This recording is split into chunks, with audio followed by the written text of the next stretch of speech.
For Mets fans in 2018, but every 5 days you get to watch one of the best in the business at the top of his craft.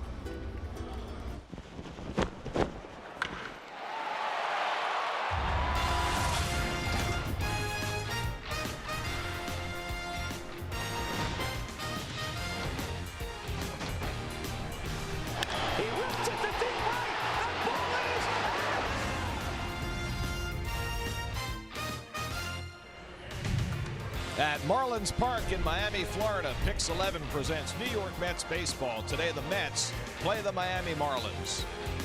New York Mets baseball is brought to you by Audi. Visit your tri-state Audi dealer today and get behind the wheel of the Audi model you've always wanted. By Spectrum, TV the way you want it, more HD, more on demand. Get it now at spectrum.com. By your local Chevy dealers, visit ChevyOffers.com.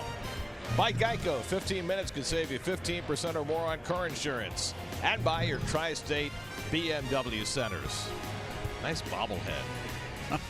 City of Miami, hot and humid on the last day of June. Lots of things to distract you. Little Havana, South Beach, all the particulars in a tropical city. The waves lapping against the shore.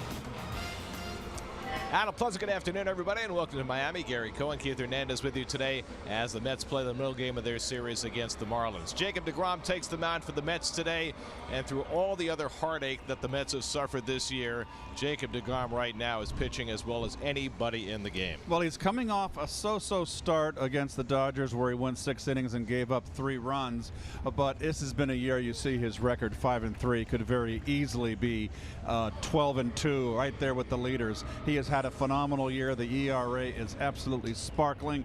Love to watch him pitch. Mets need a win tonight. And the Mets are only 6-10 in the games deGrom has started, which is just phenomenal considering that earned run average. Meanwhile, the Marlins for the second straight day will go with a first-time starter. Pablo Lopez makes his major league debut. 22-year-old Venezuelan. He came over last year just before the trade deadline in July for David Phelps in a 5-player deal.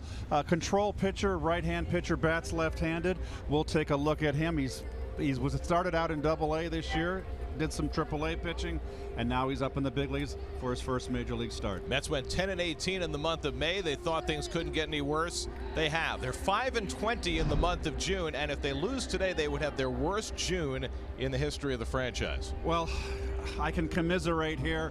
No one wants to be a part of that kind of Met history. You're talking about a team with the 1962 Mets with that 120 loss season they had. You certainly don't want to be in the record books with that kind of a win-loss record. As the season approaches the midpoint, Mickey Callaway hoping things can only get better. Mets and Marlins from Miami. All the action coming up on Pix 11.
Enhance your next game day experience with the MLB Ballpark app. Access and manage your tickets.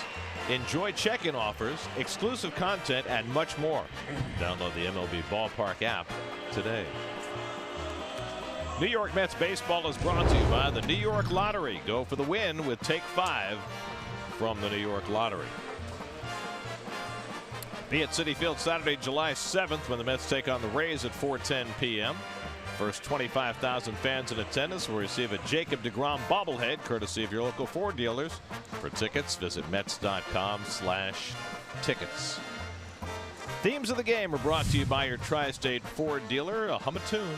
Well, look at those road starts. On the road again. I hear Willie Nelson in the background. Life's been good. Justin Bohr. Well, I like him. Always have. And who are you? That's the Who. Who are you, Gary? Do. Well, we know who he is. Jacob deGrom tries to continue his phenomenal year. His Mets face the Marlins coming up.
I've got one question for you.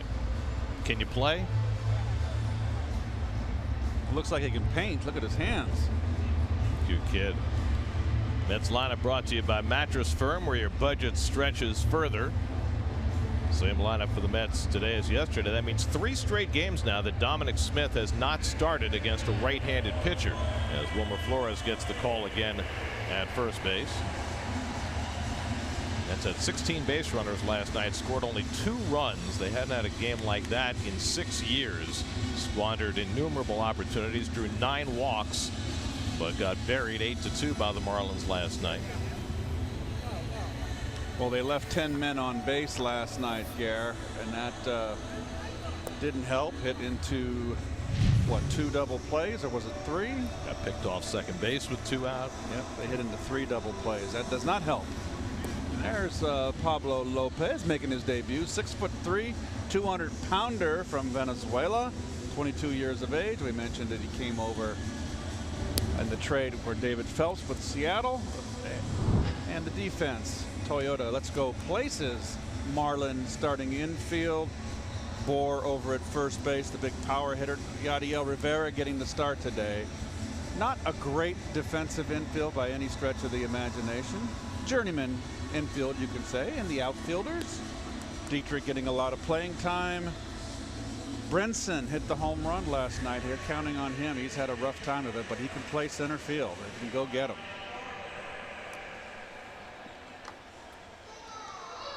Nice jump shot, Wilmer.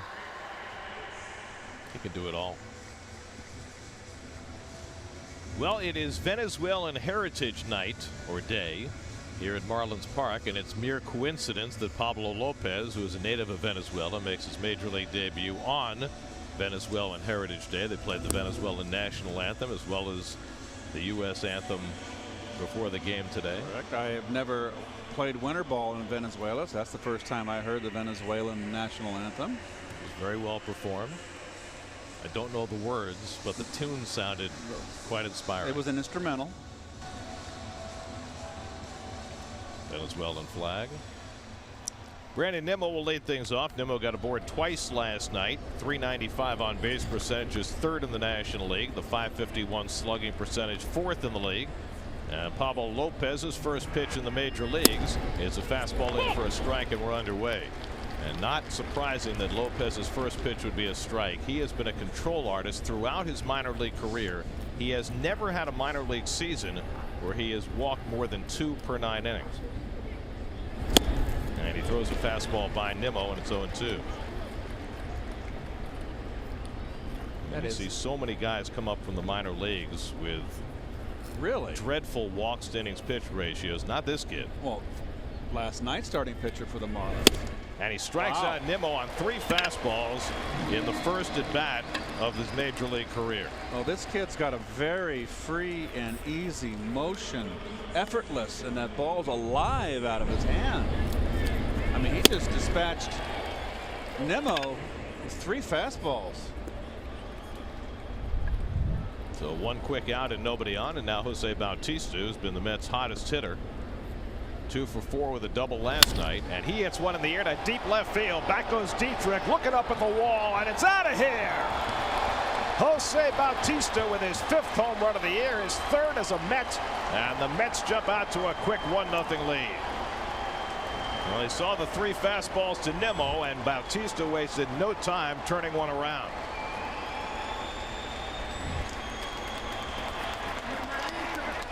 Well, you darn right, looking middle in. First pitch, Gare.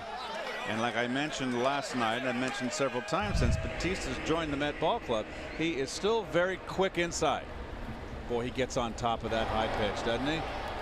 336 major league home runs, his 3rd as a Met. On base now 15 straight games, and the Mets jump out quickly. And now as Drupal Cabrera, Pablo Lopez's countryman, stands in, and he chops one to the right side, charging is Castro, and he makes the play on Cabrera for the 2nd out. Well, here's the home run right here. High fastball. Watch the angle of the swing.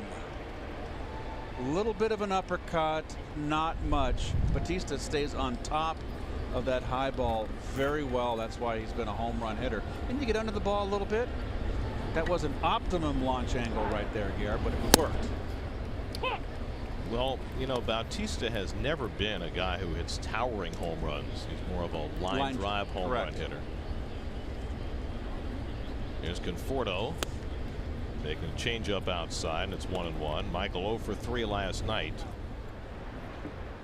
He's seen his batting average dip to .225. He drew his 44th walk last night. It's been the one saving grace in Michael's season that his walk rate is higher than it's ever been before. But his OPS is 200 points lower than it was last year. And that's lined the other way, and Conforto hits one in vacated space for a 2-out hit. Needs to rediscover left center field. Good to see right there.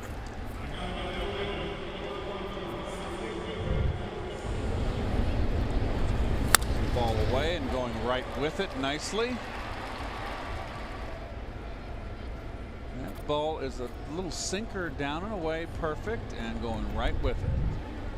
You try to pull that ball, it's a 4-3 in your scorecard. Well, we were talking last night, you were, about the way Alcantara, last night's Marlins starter, was pitching. Very much same as that last pitch that Lopez threw, that sinker away, and the Mets kept rolling it over. Well, those 2 batters in a row. Cabrera rolled over the sinker, which he did last night in his first at bat tonight. 4-3 in your scorecard, and Conforto took it up the middle, opposite field. Wilmer's riding a 7-game hitting streak, and he takes a curveball inside. Wilmer's got 26 RBIs for the year. 12 of them have come in the last 11 games.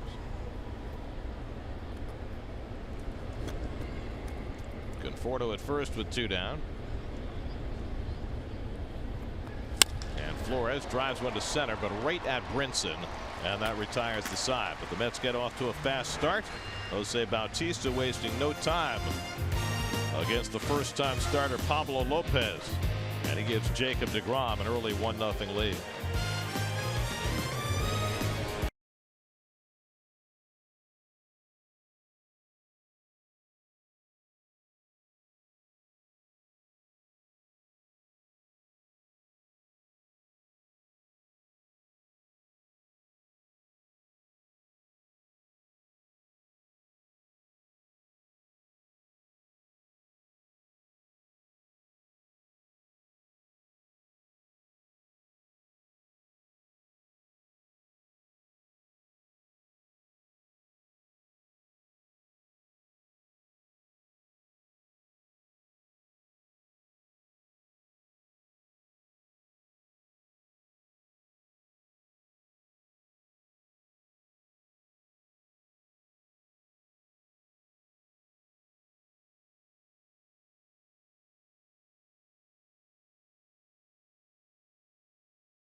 Well, in his fourth full big league season, he has taken his spot at the pinnacle of baseball pitching.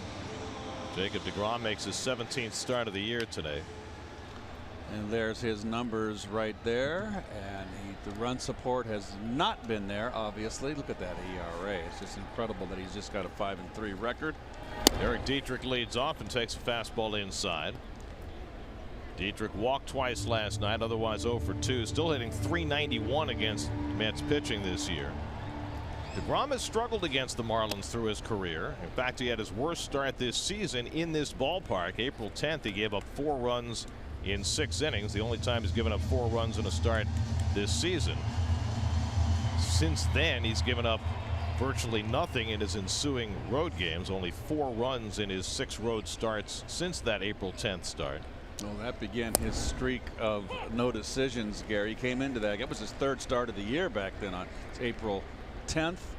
Came into the game 2-0 and then proceeded to have his next 6 starts 5 no decisions. Gets the curveball in for a strike to Dietrich. deGrom threw a higher percentage of curveballs in his last start against the Dodgers than he had in any start since the middle of April. Pitch that sometimes he gets away from. But he's found it again, and he strikes out Dietrich with a 97-mile-an-hour fastball for his first out. Marlins starting lineup brought to you by PurpleBricks.com. Only one change today. Yadiel Rivera plays third base. Miguel Rojas sits.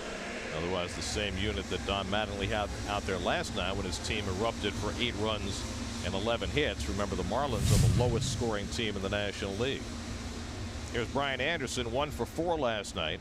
Anderson having a tremendous rookie season, 4th in the National League in base hits. And he lays off the breaking ball, ball 1. At the halfway point of the season, you'd probably have to say that Juan Soto, the phenomenal 19-year-old for the Nationals, is the front runner for National League Rookie of the Year. But Anderson is not far behind. Off the end of the bat as he fouls off the slider, 1-1.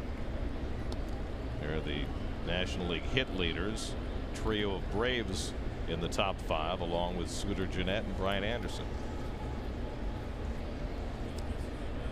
How many people had Nick Markakis pegged for the first to 100 in the National League, having his best season?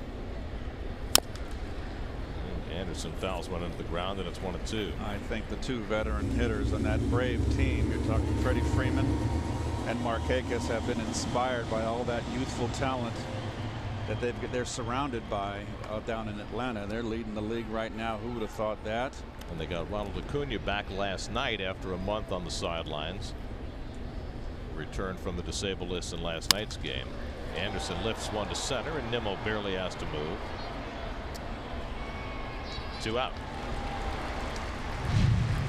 And the Mets defensive infield brought to you by the New York Lottery. Wilmer Flores, as Gary mentioned in the open, getting another start against the right-hander as Dominic Smith sits the pine at first base. Batista, home run tonight. He's been just playing sparkling right field and left field. Here's JT Realmuto. Realmuto 1 for 4 last night. He returned to the lineup after missing 4 games with a bruised wrist, and not only drove in a run but also picked Todd Frazier off second base in a key spot. Well, this is their best average hitter here, line drive hitter Realmuto. It's be good to watch, you folks at home, this battle, how DeGrom works Realmuto. Hit down to third, and Frazier handles the one hopper, and DeGrom's got himself a 1-2-3 opening inning. After 1-0 New York.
Well, welcome to Miami Beach. It's beautiful, isn't it? Very nice. Very, very nice. Venezuelan Heritage Day in Miami. And the first-time starter from Venezuela, Pablo Lopez, begins his second inning of work. Todd Frazier leads off for New York. Todd was 1 for 3 last night. And takes the fastball inside from Lopez, ball 1. Frazier, Mesoraco, and Rosario for the Mets in the second. Frazier was one of the 9 guys that walked last night for the Mets that didn't score. I mean, that was as big a play as there was in the game. Scoreless game, second inning, 2 on and 2 out with the pitcher up, and Frazier gets picked off second base, which not only ended the second but forced the pitcher to lead off the third. Marlins scored 6 runs in the bottom of the third, and the game was basically over from there.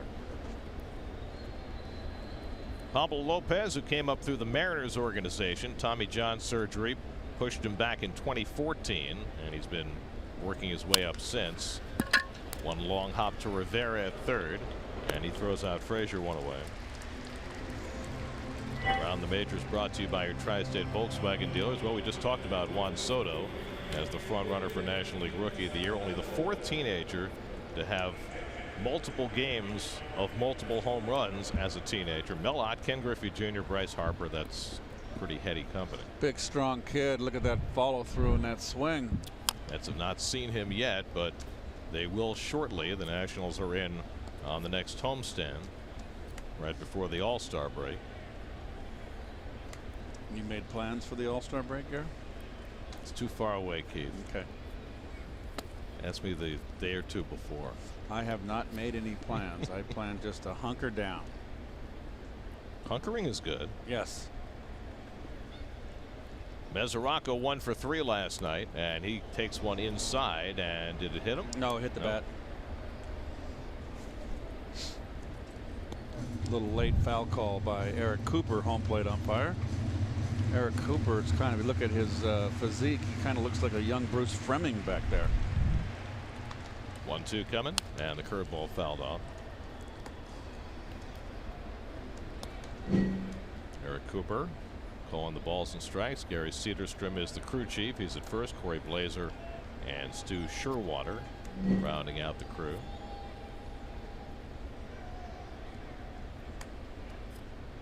One-two coming, and it's bounced foul. We didn't realize June 17th, I believe, very, very, I think one of the best umpires of my time, National League umpire Dutch Rennert, passed away.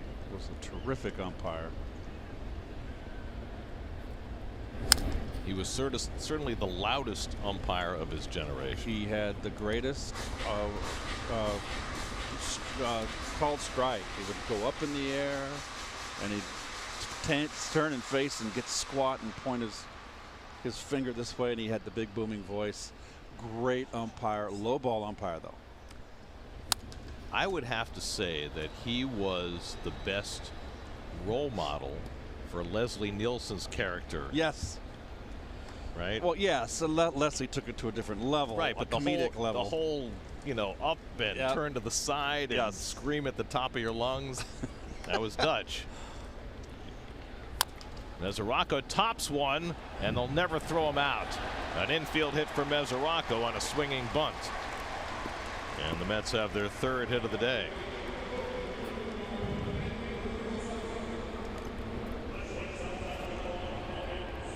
So the funny thing about Dutch, Gare, as Ahmed Rosario steps up to the plate, is that they wanted to change the strike zone, and Dutch was a low ball umpire. I think they wanted, I don't know what they did, but all of a sudden he was very confused back there, and he said, Keith, this new strike zone is just giving me trouble. And I said, Dutch, just call the balls and strikes like you used to.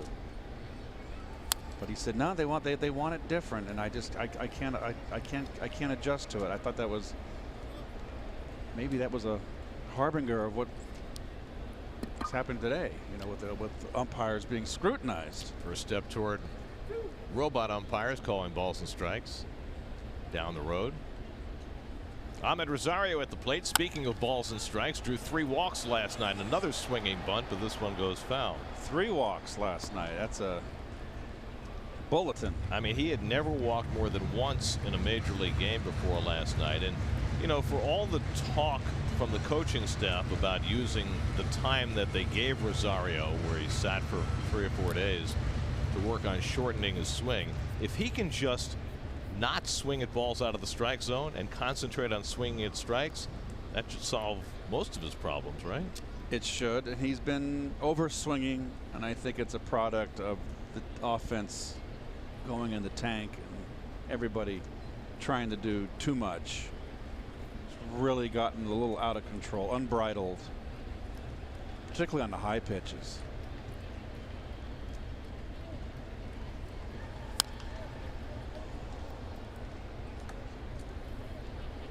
Well, true to his reputation, Pablo Lopez has come out throwing strikes.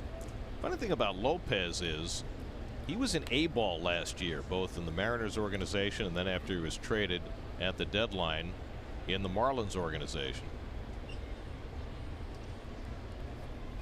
And his A-ball numbers were not very good. Last year, in 27 appearances, 24 starts, he was 5-11, 4.15. Then the Marlins moved him up to Double-A this year, and they couldn't touch him. Made 8 starts in Double-A, had an ERA under 1. Made 4 more starts in Triple-A, pitched well enough. And now here he is in the big leagues. Off numbers much better than when he was an A-ball last year. It's kind of startling how much better he's been. But all along the path, and there you see his ERA at every level, all along that path, his walk numbers have just been phenomenal. This year, 1.7 walks per 9 innings in the minors. For a youngster. So Rosario might not get a 3-walk day today. Curveball hit toward the hole. He's got a base hit his first time up on an 0-2 curve. And the Mets have 2 men on. Kept his shoulder in, got a hanger.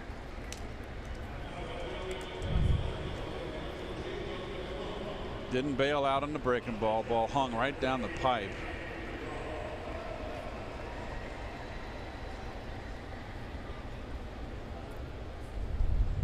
So 2 on and 1 out, and now Jacob deGrom comes up, and we'll see what he's asked to do.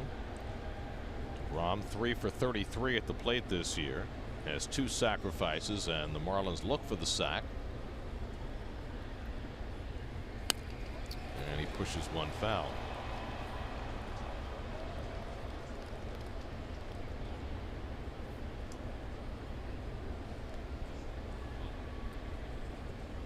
First and second, 1 out. You like the bunt in this spot? I haven't got a problem with it. You know, deGrom is such a good hitter, even though his average doesn't reflect that. He's very dangerous up there. I would, you know, be inclined to give him 1 strike to take a swing. It's early in the game.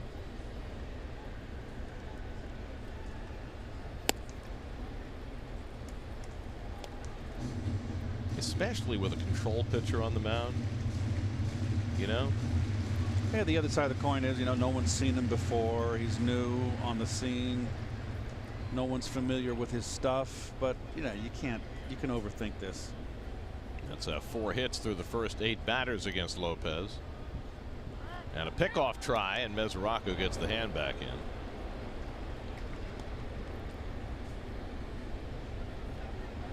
Pablo Lopez, just 22 years old. He's the 17th rookie the Marlins have used this year, the most in the majors. The 12th rookie pitcher the Marlins have used this year, the most in the majors. And deGrom fouls off the bunt attempt. It's 1-2. Well, I'd let him swing the bat now. They're going to keep the corner infielders in because you just don't know. They're going to keep the bunt on. deGrom uses that opposite field too, and that's a little hole there between short and third. Corners stay in with 2 strikes. deGrom's ready to swing, and he fouls 1 at the plate. By the way, if you think that 17 rookies that the Marlins have used is a lot, consider that in 1998, after they had their first fire sale, remember they won the World Series in '97, they sold all their players. They had 27 rookies play for them in 1998. Wow. 27.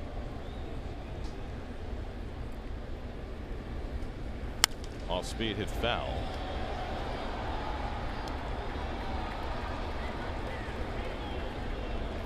deGrom not wearing that guard on his right elbow that he had been wearing since he hyperextended it.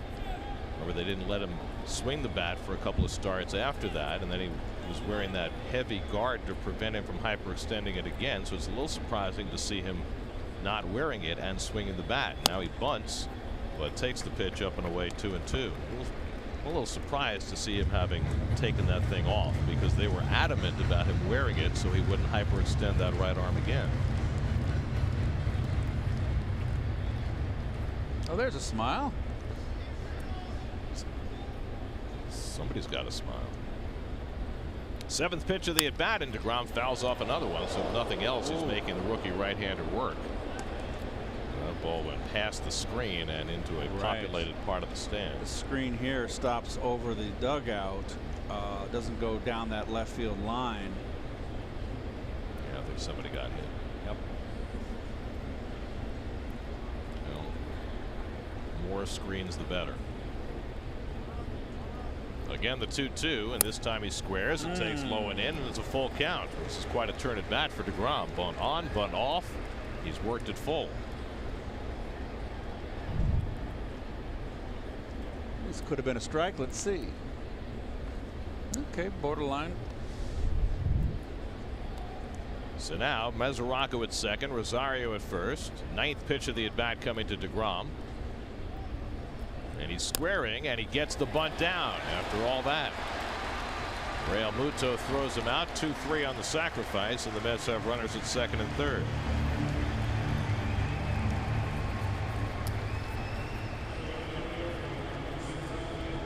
Third sacrifice of the year for Jake. Gets down low, bat out in front, level towards the end of the bat, which deadens the ball. There's very little associated with this game that he cannot do well. Feels his position well, runs the bases well, and he can pitch. Here's Nimmo, who struck out on 3 pitches to open the game, and he takes a curveball for a strike. Nimmo saw 3 fastballs his first time up, and this time Lopez starts him off the hook.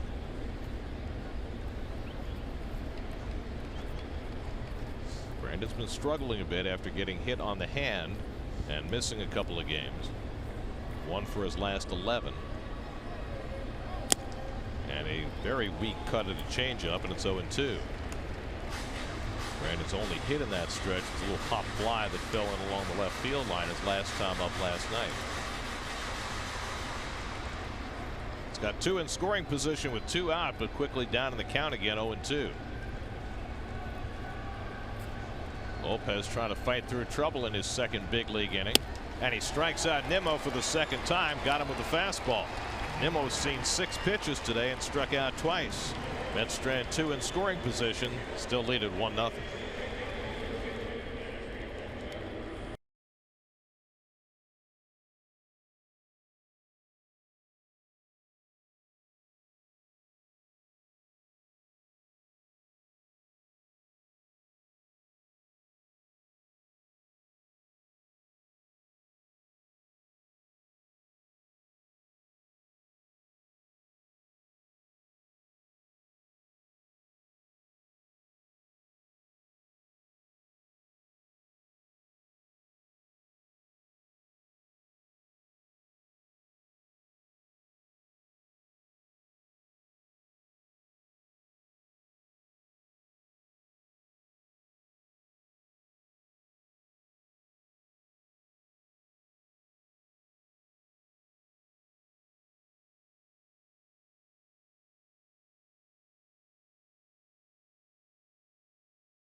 The second, you know, we've been talking all year about the fact that Dave Allen, the first-year pitching coach for the Mets, has preached to his pitchers to pitch more inside.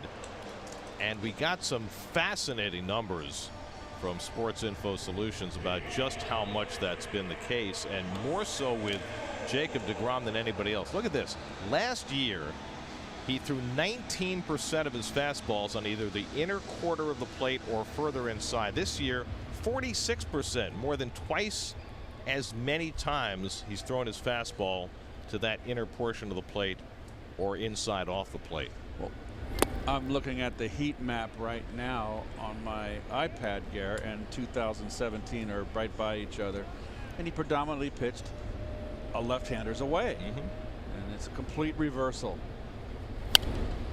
And it's especially interesting against a guy like Bohr, who's had good numbers against deGrom. 8 for 19 with a couple of home runs. He had a home run earlier this year against deGrom. And to see whether there's any difference now in the way he pitches a guy like Bohr. Balls went into the shift, and Rosario throws him out. Got him with a changeup that time. And that's the first out in the second inning.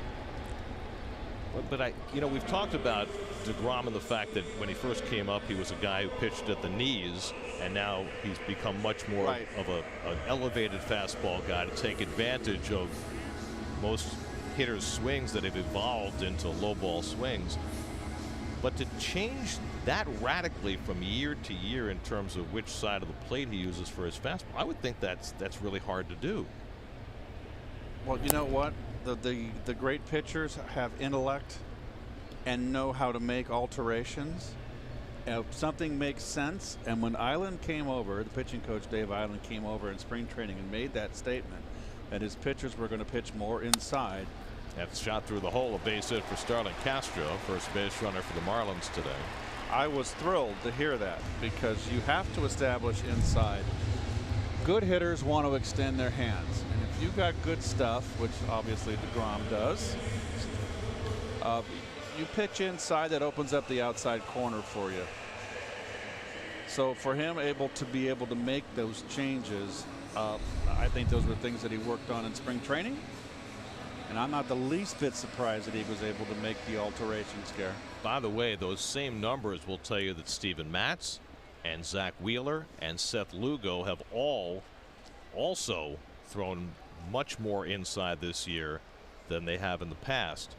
And I think you can see it in the results. I mean, Lugo's having the best year of his career. Matz has been pitching lights out lately.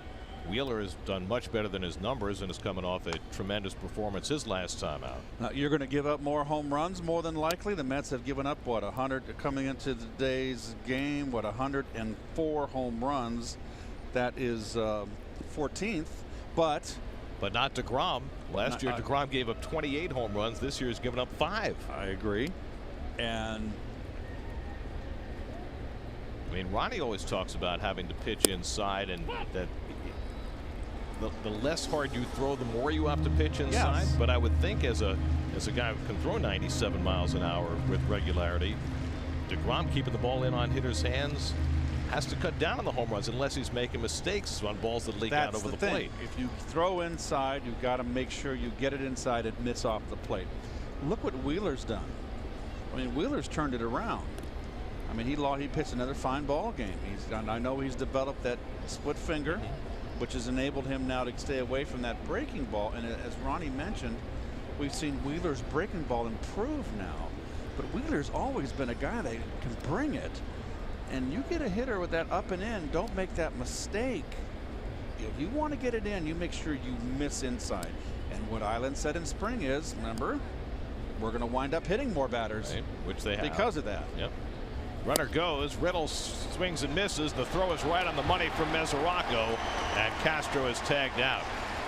I don't know if it was designed to be a hit and run play, but Riddle came up empty, and Castro was out by a mile for the second out. And Mesoraco throws well. Look at the movement, perfect, no wasted motion, right over the top, no bleeding. The ball did not run into the runner. Right there, perfecto.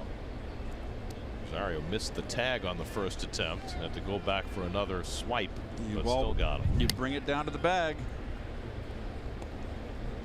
Well, DeGrom has been tough to run against. Only 4 steals now in 8 tries this year over 17 starts.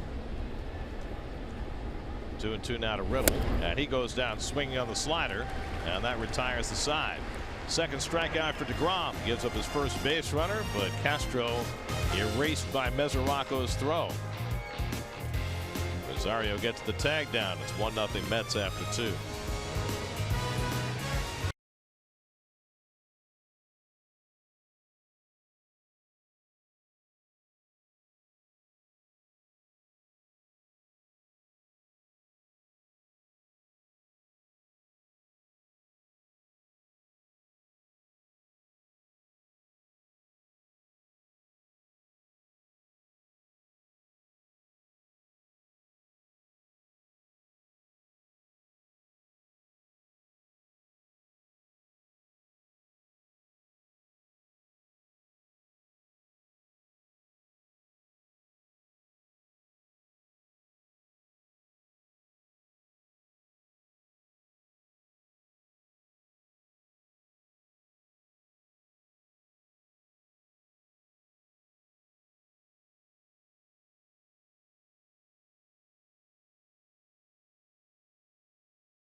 That's in the top of the third. Bautista jumped on the first pitch he saw from Pablo Lopez and drove one into the stands in left field. First run of the game brought to you by Hyundai's 4th of July sales event. Saw the catcher set up away, and the ball was up an inner half. 5th home run of the year for Bautista, his 3rd as a Met. He's now reached base safely in 15 straight games. His on-base percentage is over .520 during that span. He has been the Mets' best offensive player pretty much from the moment he arrived, which is not what anybody anticipated. 2-2 to Bautista. Who's hot, brought to you by Geico. That's the last 15 games. .333 on-base percentage. On-base percentage much higher than that. 15 minutes could save you 15% or more on car insurance. That's what Geico would like you to know. In fact, Bautista's overall on base percentage as a Met is .446 coming into the day. He gets jammed and rolls one out to Rivera at third, and Bautista retired one away.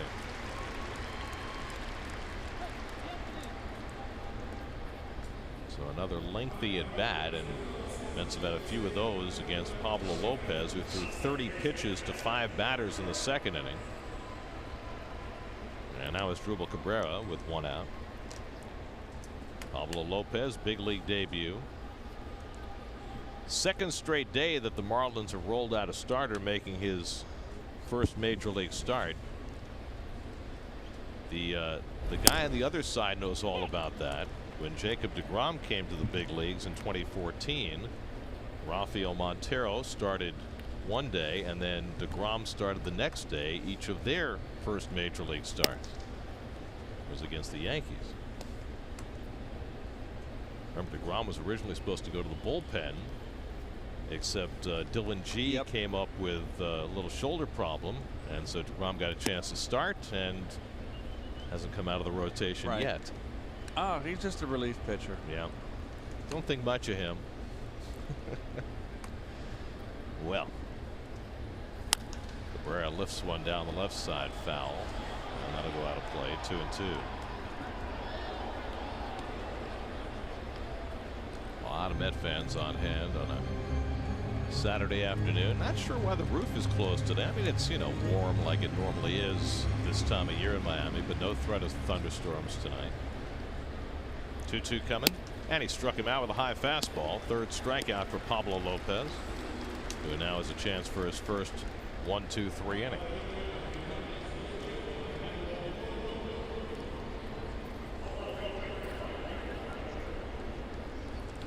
Now Conforto, who lined a base hit to left center his first time up.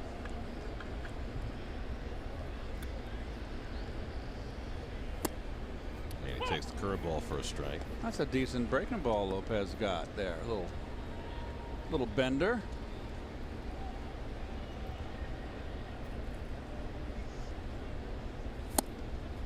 And nice changeup too, and it's 0-2. Well, Conforto's still trying to get traction. He was an all-star last year, but his numbers have been drastically reduced this year. We mentioned his OPS, on base plus slugging, more than 200 points lower at this point than they were last year. It's those even years that give him trouble. So he's like the anti-Giants.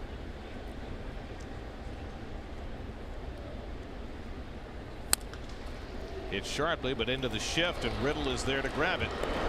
No hits there. That retires the side. 1-2-3 inning for Lopez, still 1-0 New York.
And the Mets with a 1-0 lead.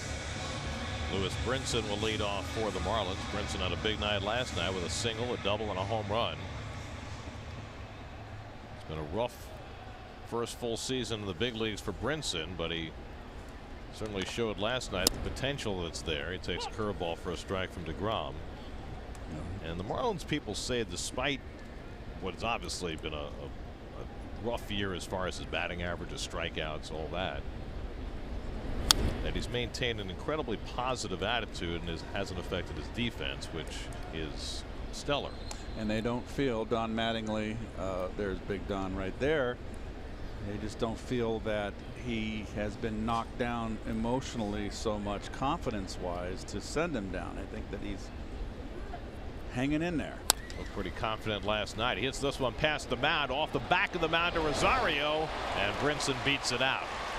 Ball flattened out after hitting the back of the mound, which made it that much of a tougher play for Ahmed. And Brinson, with excellent speed, able to get down the line for an infield hit.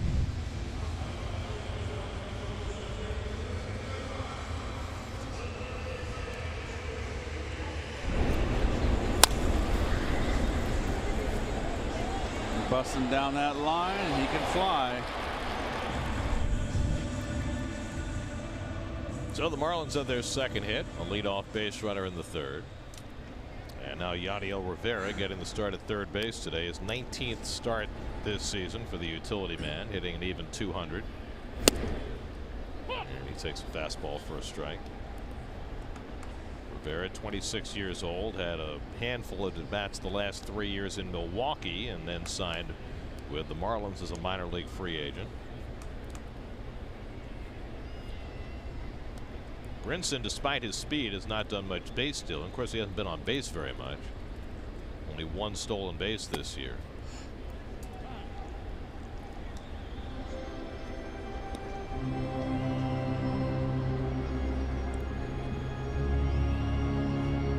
I'm a little upset with himself after he held on to that last fastball a little too long. Perfectionist. He sure is.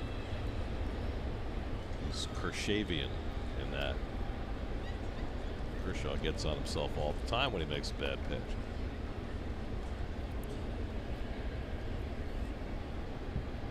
As Rocco sets up inside, and the pitch not to the location he wanted, and it's 2-1.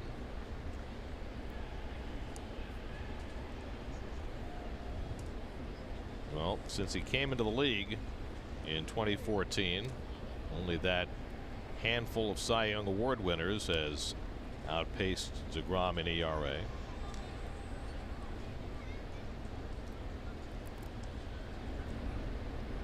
Including his fellow Stetson Hatter, Corey Kluber.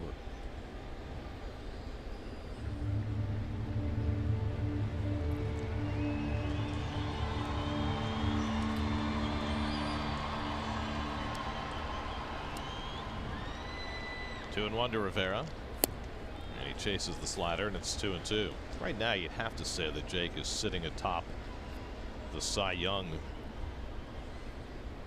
hill at the midway point of the season. I mean, you can make a case for Max Scherzer, who's I think won the last two. Yes. With all the strikeouts. Oh, you can have out Lester.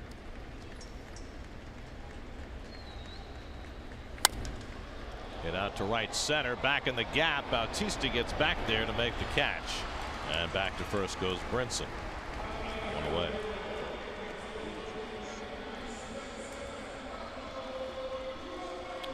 Well, Devin Mesoraco has had a chance to catch Jacob DeGrom now for a couple of months, and he knows what your eyes tell you. Jake's pretty good. Well, first of all, I don't think I've caught anybody with the stuff that Jacob has. You know, like, I mean, whenever I say none of his pitches are good to hit, like none of them, like if you're a hitter, you don't have any chance. So I think that's the first thing that makes him so special, is just the quality of his pitches. But the way that he bears down and doesn't try to do more and just lets it happen. I mean, that's the way it's supposed to be. And you can certainly demonstrate that statistically, just the way that DeGrom has fared with runners in scoring position, what he's done with the bases loaded, has just been off the charts. So while he's good all the time, and we've seen this really since he came up, although seems to have gotten even better. He's at his best when the situation is the most difficult. Well, even before he became this beautifully pristine, polished product, he always pitched well under duress when he was in trouble. That was the one thing I always looked for in a pitcher, and DeGrom from the get-go always had that. When it was a real tough situation, he got better. I mean, how about this? This year with the bases loaded, opposing hitters against DeGrom are 0 for 12 with 9 strikeouts. With the bases loaded. That's remarkable. That just doesn't happen. Lopez strikes out trying to bunt in his first big league at bat. 2 out in the inning. We check in with Steve Gelb. Steve? And Gary, the amazing thing is you just heard what Mesoraco was saying, the praise that he was heaping on DeGrom. But he also said that he thinks DeGrom has not had one start this season where he's been at his absolute best. That there's actual room for improvement when it comes to the consistency of Jacob DeGrom. He mentioned 2 areas.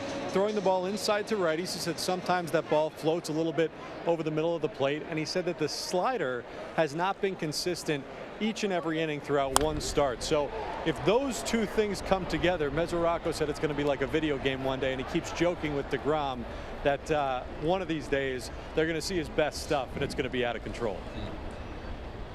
Well, if he's not at his best yet, there's obviously a higher league that he should be in.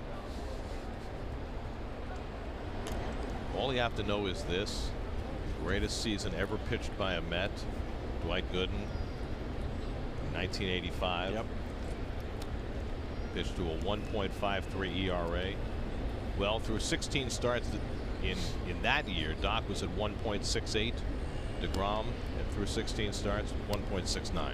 The big difference was Doc was 11-3, and had less less run support. Well, you have to remember that for DeGrom, it's not just that he's not gotten run support, it's that the bullpen keeps blowing games for him. Right, precisely. And Doc didn't have that problem, mostly because he finished a lot of the games he started. Right.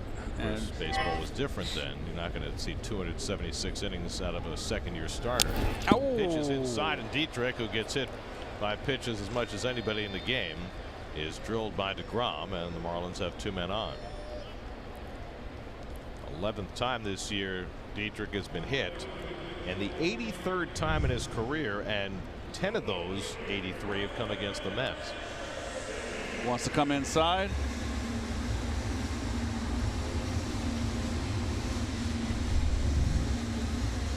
And he did come inside.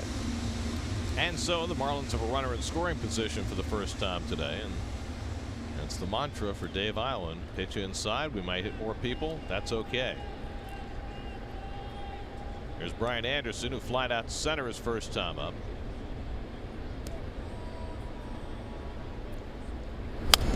And first pitch curveball is popped up. Mesoraco hoping as he comes to the screen, but it's in the stand. So DeGrom for the season, his batting average against is .204, which is great. With runners in scoring position, his batting average against is .130. Yep. I'm not the least bit surprised. And it is extraordinary.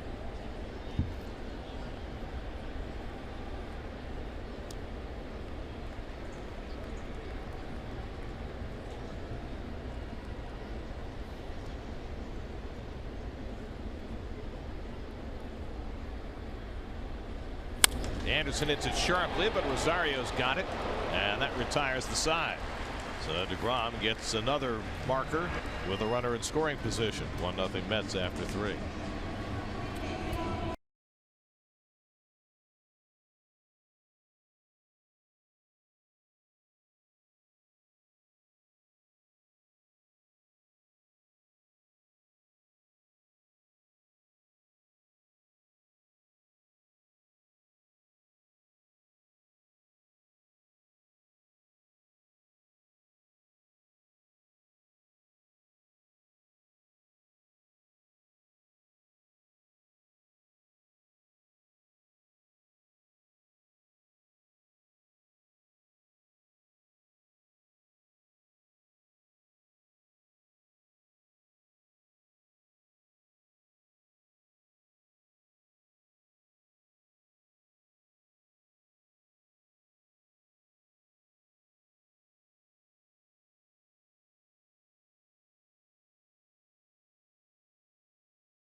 York Mets baseball is brought to you by Hyundai. Celebrate America's birthday with a whole lot of savings during Hyundai's 4th of July sales event. Inside Marlins Park, where the roof is closed today. 1-0 New York as we start the 4th. Wilmer Flores leads off and takes inside from Pablo Lopez, who gave up a home run to Bautista in the first inning, worked out of a jam in the second, and then a 1-2-3 third in his big league debut. So here's my question for you, Keith. Dominic Smith, for the 3rd straight game, is not starting in a game started by a right-hand pitcher. If Dominic Smith is not going to start, why is he here?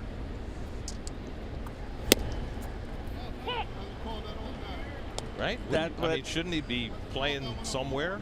I mean, he's 22 years old. What's he doing sitting on the bench against right-hand pitching? You make a valid point, Garrett. I mean, I understand that right now Mickey Callaway is trying to put out the best offensive lineup that he can on a daily basis, and Wilmer drives one down the line, and that's a fair ball going into the corner. It gives you a demonstration of why Wilmer's in the lineup. And I don't dispute that at all, because right now Wilmer's hot, and he definitely gives the Mets the best chance to win on a daily basis. This team is 13.5 games out of first place. They're 15 games under 500. Any championship aspirations seem to have gone by the boards. So if you're trying to develop talent for the future and trying to find out if Dominic Smith can play, why isn't he playing somewhere, whether here or in the minor leagues?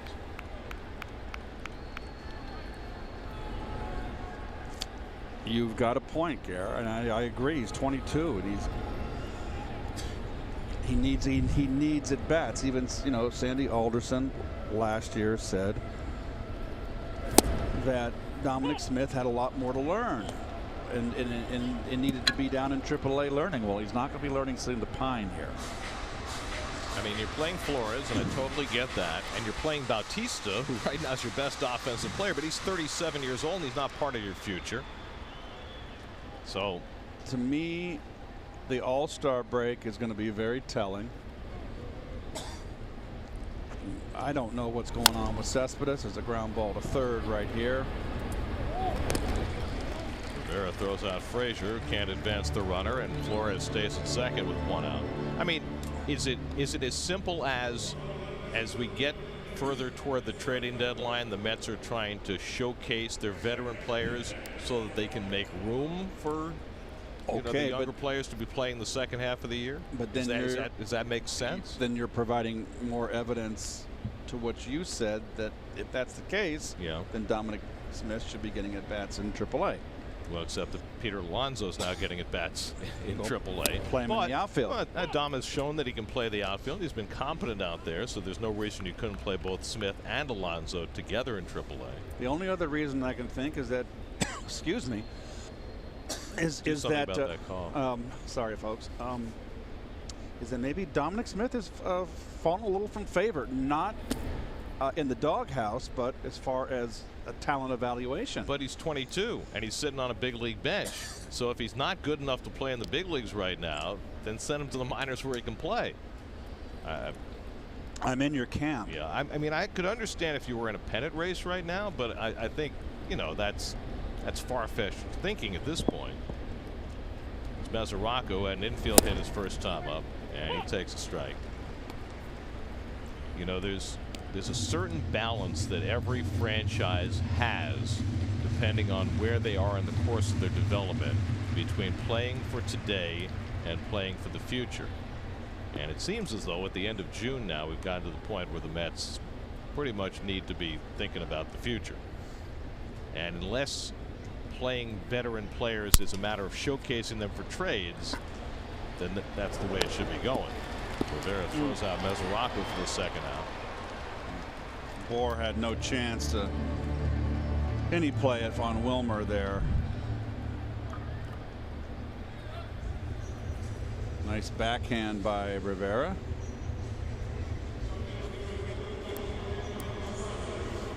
Bohr figured he'd take a shot. Wilmer got his foot back easily. So 2 out and a runner at second. Rosario at the plate, DeGrom on deck, and they're going to intentionally walk Rosario and pitch to DeGrom. So not messing around with Rosario, who had 3 walks last night and a base hit his first time up today. So that is Pablo Lopez's first major league walk, and he didn't even have to throw a pitch. And now DeGrom, who had a 9-pitch plate appearance in the second inning before he sacrificed.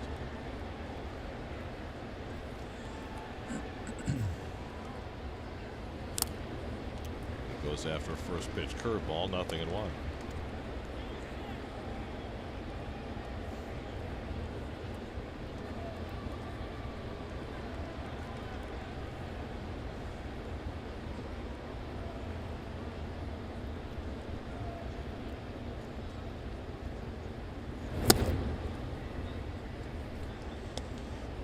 Lopez has acquitted himself quite well so far in his big league debut. Seems very composed on the mound for a 22-year-old, Gary.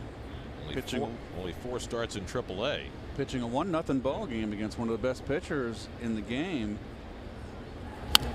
That can add a little put a little added pressure on you. Say, hey, I can't give up any more runs. But he just seems very composed for his age. Well, it's an important development for the Marlins, who've had starting pitching problems the last few years, and right now even more so because Jose Urena, who was supposed to be their ace, is on the disabled list. Caleb Smith, the lefty, who looked pretty good, is going to be out for the year after lat surgery. Fly ball out to left, and Dietrich coming toward the line.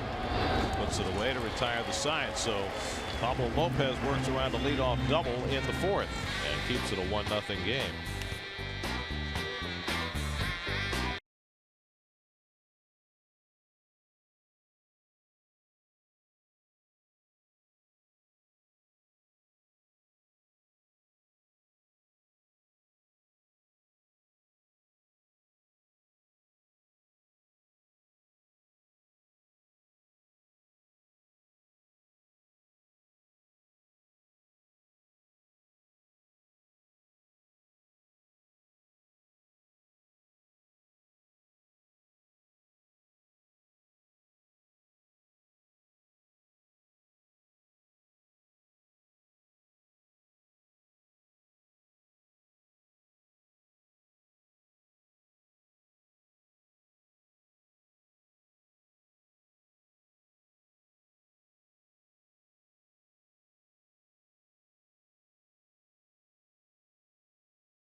Great pieces of natural beauty right in the middle of Florida is the Everglades. Take a little ride on an airboat through that massive swamp, and you might even meet a Florida gator along the way. Not Tim Tebow. And there you go.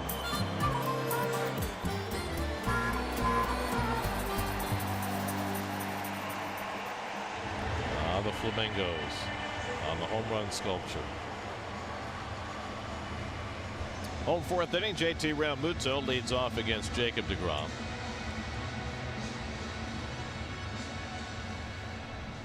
Realmuto grounded out to third base his first time up. DeGrom's given up 2 hits, walked none, struck out 3 over the first 3 innings, and a first pitch slider gets him in front of Realmuto, 0-1. His last start, Jake gave up 3 runs against the Dodgers. First time he had allowed 3 earned runs since the middle of April.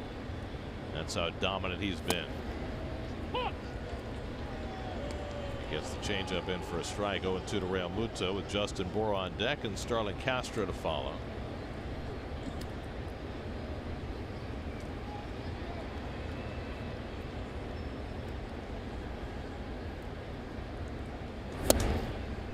Changeup missed inside. It's 1-2.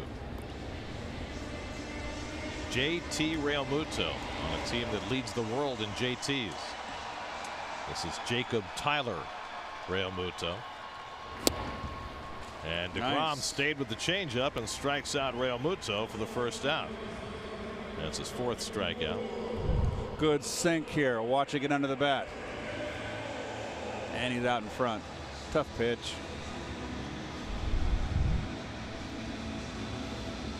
Well, he knew exactly what he wanted to do in that at bat, didn't he? 1 out and nobody on. Here's Justin Bour, who grounded out to short his first time up. And he takes a strike. Showed you the numbers last time for Bour against DeGrom. He's had a lot of success, 8 for 20 with a couple of home runs. And he grounds another one into the shift. This one for Cabrera. And there are 2 out. So DeGrom has handled Bour easily so far today. We'll see how the defense moves here. Should be straight up against Castro, you would think. Right-hand batter coming up. Let's get over. I tell you what, it's very tiring. That's 162 games, Gary. I might huff and puff. Well, the first baseman doesn't have to move that much, Keith. I mean, a little bit further from the line. Oh, gosh, I was a third baseman and they moved me over into right field. I'd get a little testy. Castro hits a 1-hopper to Frazier. And it's a 6-pitch inning for Jacob DeGrom. Need one of those every now and again. After 4, 1-0 New York.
Tickets for $48. The offer is in select seating areas and is valid for all home games through Sunday, July 15th, subject to availability. For tickets, visit Mets.com/DeGrom. Happy graduation, ladies. Howie's not here. He has the weekend off. Brandon Nimmo leads off for the Mets in the 5th inning. Your high-speed pitch comes from Infinity and Power the Drive. Pablo Lopez has held his own, but Jacob DeGrom on top in that category too.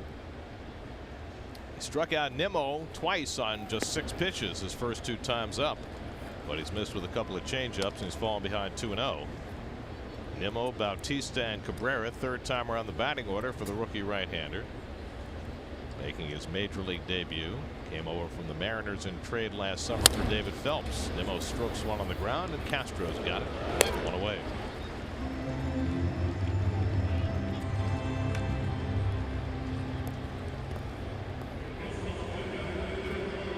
Now the guy responsible for the game's only run, Jose Bautista, who homered in the 1st inning on the first pitch he saw from Lopez. He grounded out in the 3rd. And Bautista lifts this one foul. That'll make it to the seats. 0-1. For more on Bautista, let's check in with Steve Gelb. Steve? Gary, I asked him today what he does particularly well when he's on a hot streak like this, and Bautista said the sign of a good streak for him is when he is pulling the ball without trying to pull the ball. And why that is because that means that he's keeping his back elbow in really tight. When he gets into trouble, that back elbow leaks out. He starts to roll over balls. So far, really, in his entire time with the Mets, he has kept that back elbow in really nicely. Well, I think how I interpret that, Steve, pulling the ball while not trying to is trusting the speed of your hands. He is a middle in hitter. He kind of slightly open stance, and he really gets those hips open. So when he flies open too early, that's when you overswing. When you're in that groove, you keep that shoulder tucked. You're in anticipation of that inside pitch, and you do it in slow motion. And that's what I think he means by that. And he takes a 3-2 curveball for a strike 3 call. Nice pitch by Lopez. I think he surprised him. I like strikeout. I like Lopez a lot more than Alcantara last night. Well, he certainly has much better command. Yes. I mean, Alcantara, I think they believe, has more upside because he throws a lot harder. But this kid, he's very precise. I'm very impressed. I mean, they said of Lopez when he was coming up through the Mariners organization, and even when the Marlins traded for him, that his upside was as a back of the rotation starter. Whereas Alcantara, once the Marlins got him from the Cardinals, he became the Marlins' #1 prospect, a guy they figured would be an ace of a staff. But you have to be very impressed with what you've seen from Lopez. 3 pitches that he can throw anywhere he wants to. Fastball, curveball, changeup, they've all been good. He's ahead on Cabrera 0-2 as Drubel is grounded out and struck out. Yeah, he rolls over one. Handled by Castro. Side retired. Easy inning for Lopez. He gets the top of the order 3rd time through. 1-2-3. Still 1-0 Mets.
ChooseNissan.com. Final game of this series tomorrow on SNY at 1 o'clock. Then the Mets go to Toronto for 2 on Tuesday and Wednesday. Back home for a long homestand leading to the All-Star break. 3 with the Rays, 4 with the Phillies, 4 with the Nationals. JT Riddle leads off in the home 5th inning and swings over a changeup 0-1. Jacob deGrom 4 scoreless innings under his belt. Jake's pitching for the first time in a full week since last Saturday when he faced the Dodgers. Of course, he was supposed to pitch last night, but he had a family matter to attend to and was away from the team, had to be pushed back to today. And we have no idea what the issue was with Jake and his family. It's a private matter for him, but you can certainly say that there's been no ill effect in his pitching today. And Riddle strikes out on 3 pitches to start the bottom of the 5th. 5 Ks now for DeGrom. Just a down and in slider. Paint your wagon. Look at this. Beautiful. It's just a treat to watch him pitch. So 1 out now. Lewis Brinson, who had an infield hit leading off the 3rd. And he takes a slider outside for ball 1. Just 2 hits for the Marlins. Castro an opposite field single in the 2nd, and Brinson hit one off the back of the mound for an infield hit.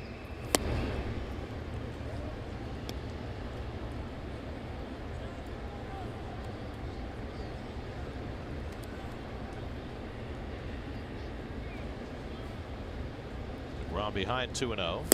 He goes to a 2-0 slider, which Brinson clearly wasn't expecting. He's really got the feel with that slider.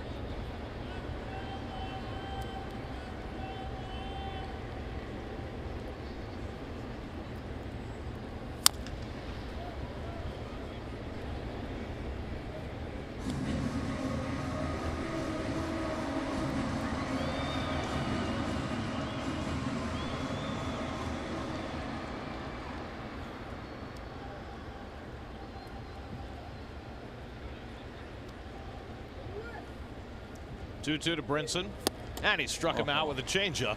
6 strikeouts now for DeGrom, and that changeup has been extraordinary the 2nd time through the batting order. All of his secondary pitches, his slider, his changeup. Oh, the backswing got Mesoraco in the head. 90 strikeouts now for Lewis Brinson, moving up on the league leader Paul Goldschmidt. Yadiel Rivera bats with 2 out, and another first pitch changeup, 0-1. It just seems like right now in the 5th inning, Jacob has found his rhythm.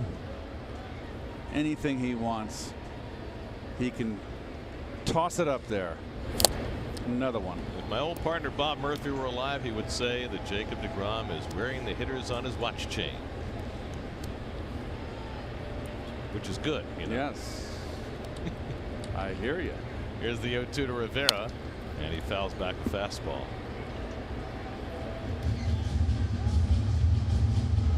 Not much for him to do. Just watch and enjoy.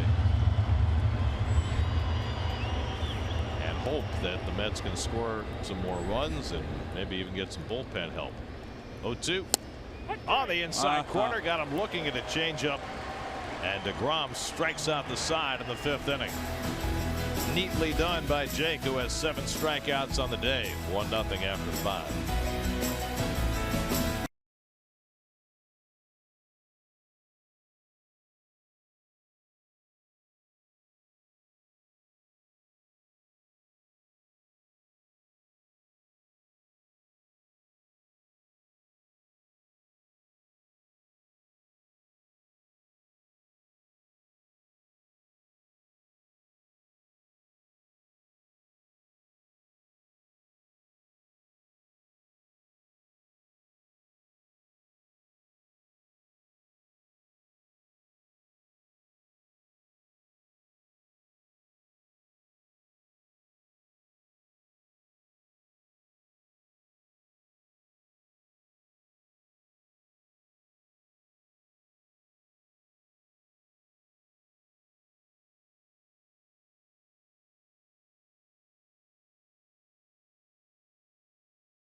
log on to pix11.com or download the Pix11 app for mobile devices. Yeah, you too. You can watch the game. You can stream it on your phone. Oh, you don't have phones down there? It's a nice looking fish, though. Beautiful coral. Jacob deGrom has been splendid again today. 57 pitches through 5 scoreless innings. Maybe he won't need any bullpen today. Not the least bit out of breath. Michael Conforto leads off in the 6th inning against Pablo Lopez, who's been pretty good himself in his big league debut. Conforto has one of the 5 hits against Lopez, a single in the 1st inning. And he tops one foul. Ball and a strike. Conforto, Flores, and Frazier for the Mets in the 6th. Mets have had chances to add to their lead. They got 2 to scoring position in the 2nd, didn't score. They got a leadoff double from Flores in the 4th and didn't score. And Conforto fouls off a fastball, and it's 1-2.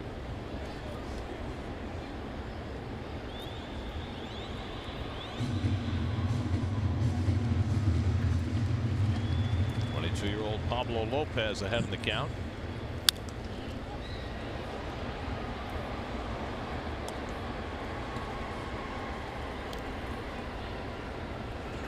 I always felt, Gary, you watch Conforto swing right there and fall over the plate, that it's not good balance. It shouldn't happen. You see a lot of hitters that take their swing and they kind of go across the plate. If you have good balance at the plate and you have good coverage on the outside corner, you shouldn't have to reach where you come across the plate on your follow through. Have you seen hitters, as Conforto strikes out on the fastball, have you seen hitters without good balance who are still good hitters? Or does it necessarily hold that you have to have good balance to be effective as a hitter? I've seen good hitters. Not a lot, and that's a very good question, because I've never thought of it in terms of, okay, who does it and is a good hitter. I was something I wouldn't want. To me, it shows that you're reaching for the outside corner, and you should always be, if you're distance away from the plate as a hitter, you should be able to take a normal swing and cover that outside corner. You've got to feel that you can cover that outside corner. And if you're reaching and falling over, and you know, if it's a fastball, not an off-speed, you can get fooled sometimes and come across the plate on off-speed pitches. But dead red heat, it shouldn't happen. And I always touched, when I got up to the plate, I dug in, I touched the tip of my bat on the outside corner. Not all hitters do that. I always found it interesting. Why do you touch the inside corner? It's, you know, different hitters have different ways, different approaches. 1-2 to Wilmer, and he lays off the high fastball. 2-2. I'm trying to think of guys who are off balance. I got one. Curveball lifted to left. In comes Dietrich. 2 out. Jose Reyes in his prime seemed to fall across the plate a lot. Yet, you know, he's a good hitter. He won a batting title, right? Yes, that's a good point. And Jose was a very, I mean, Jose's swing was a lot of moving parts. It worked for him. It's not a swing that you put up in a school and here you go. Here's, you know, you throw Ted Williams up there, Tony Gwynn. You would throw up the good hitters, and obviously Jose's had a great career, but I've learned a long time ago that you don't have to have the pitcher perfect swing to be a great hitter. Love the shot of Gelbs in the background right over Jose's shoulder. Is he eavesdropping? Like he's perched right on his shoulder. Look at that. There he is. We see you there. Oh, Steve. stop photobombing. Get out of there. 0-2 to Frazier, and he hits one out to left center, hit pretty well. Back goes Brinson near the wall. It's out of here. Todd Frazier with his 9th home run of the year, the Mets' 2nd solo shot of the day. And it's 2-0 New York in the 6th. Well, that's a long time coming, isn't it, Gary? 31 at bats since his last home run. Frazier goes deep, and it's 2-0. Oh, fastball wanted it in, and it was right down the pipe. Almost hit it in the home run sculpt. Now Mesoraco follows with a deep fly ball to right center. This one will stay in the park for Brinson, and that retires the side. So Frazier hits an 0-2 fastball out of the park for his 9th of the year. And the Mets double up their lead for DeGrom. It's 2-0 in the 6th.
It all over again.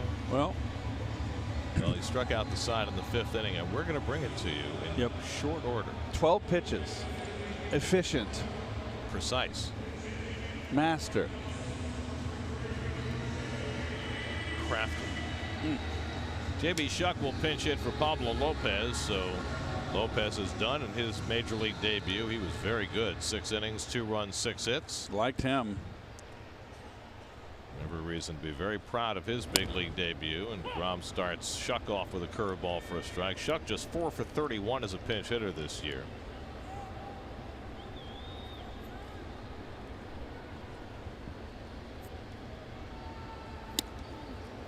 And DeGrom moves him back. Ball and strike. Adam Conley is up in the Miami bullpen.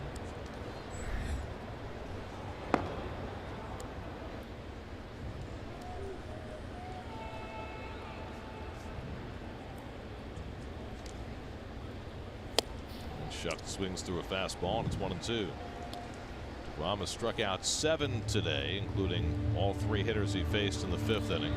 They'll get Shuck, then Dietrich, and Anderson in the bottom of the 6th.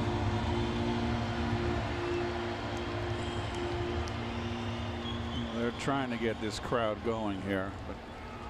1-2 coming. Struck him out. 4 strikeouts in a row for DeGrom, 8 for the day. This was the 5th. 12 pitches. First pitch fastball. Upstairs, 1-1. Slider, beautiful. Go sit down. Slider just missed. Changeup just missed. Slider, beautiful. Changeup sinking. Another changeup. Go sit down. Changeup sinking. Another one. Just beautiful. Wait a second. Gosh. Wasn't there one more? One more. Here's number 12. Oh, 2 more. Oh, that's number 11. Fastball. And There you go. There you go. James Fastball. got him.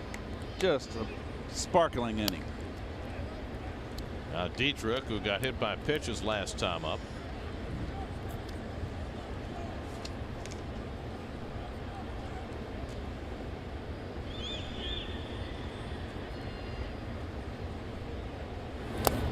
Dietrich came to the big leagues in 2013, only 2 players in baseball have been hit by more pitches. Anthony Rizzo, of course, stands right on top of the plate, and Starling Marte for the Pirates. So a little surprised by that. And that's on the corner. First 3-ball count that DeGrom has run all day, by the way. That's how in charge he's been.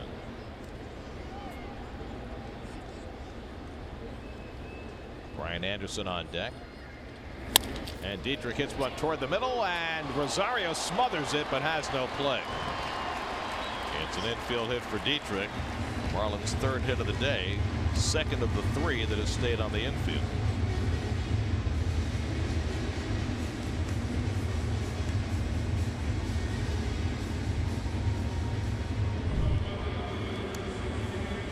Angle out towards the outfield to get to this ball. The ball was hit hard, struck hard, and wisely held on to it. Is that a yoga pose? I winced. Here's Brian Anderson, who's flied out and grounded into a force play. 0 for 2. And a check swing foul. DeGrom started the day 4th in the National League in strikeouts per 9. 3rd in the league overall in strikeouts. And he has tallied 8 more today.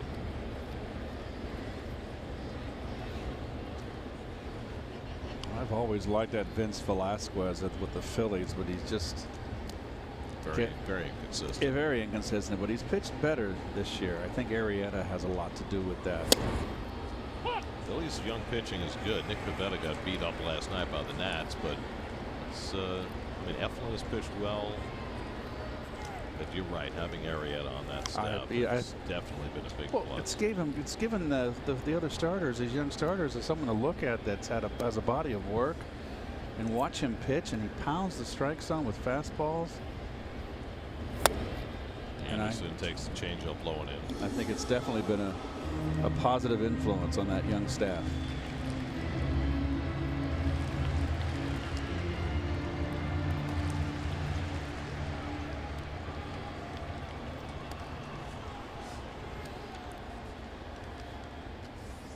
One-two coming to Anderson. He bounces one. New York Mets baseball is brought to you by McDonald's. Stop by for a juicy quarter pounder with cheese at participating McDonald's.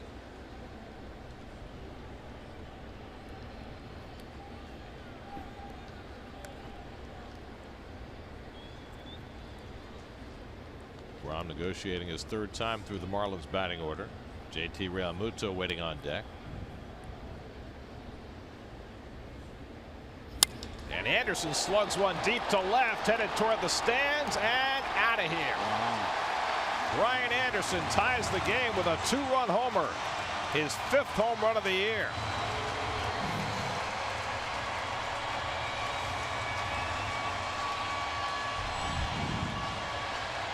And back to square one for Jacob deGrom. It's 2-2 in the 6th.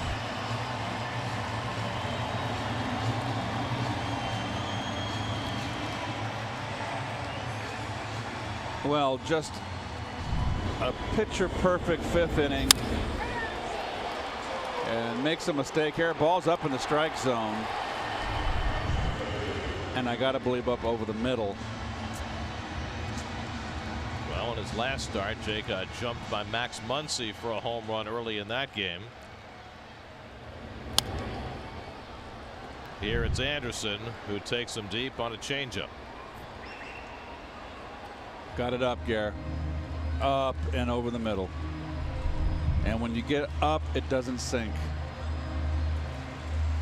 Only the 6th home run deGrom has allowed this year. He's got the best home run ratio in the majors. But the 2nd straight start, he's given one up. Realmuto takes away 1-1. Well, he stayed back and waited. And you can see right there, belt high. And that's a ball. Change up. It's an off-speed pitch. A ball you're going to pull. On the ground to Rosario. And he throws out Realmuto, 2 out. Brian Anderson's having a wonderful rookie year. The one thing he has not done is hit for the kind of power they thought he might. 5 home runs halfway through the season, but that was a big one to tie this game.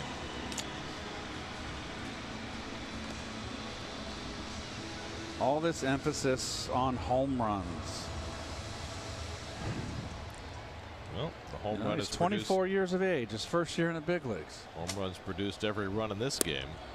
Here's Justin Bour, who is 0 for 2. Bour has grounded out into the shift in both his at-bats. Bour has 2 career home runs against DeGrom, 1 last year on a changeup, 1 this year on a fastball. Bour, in fact, is as good at hitting hard pitching as anybody in baseball. In fact, he has 6 home runs against fastballs of at least 95 miles an hour. That's the most in the majors. He's a fastball hitter. And Jake falls behind him 3-0. So this is a wobbly inning for DeGrom, who was completely in charge for the first 5.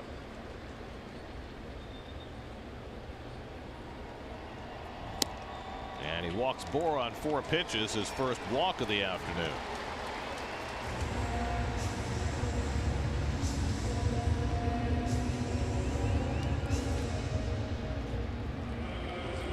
So now the go-ahead run on base with 2 out, and Starlin Castro coming up. Castro had a base hit through the right side in the 2nd inning, grounded out in the 4th.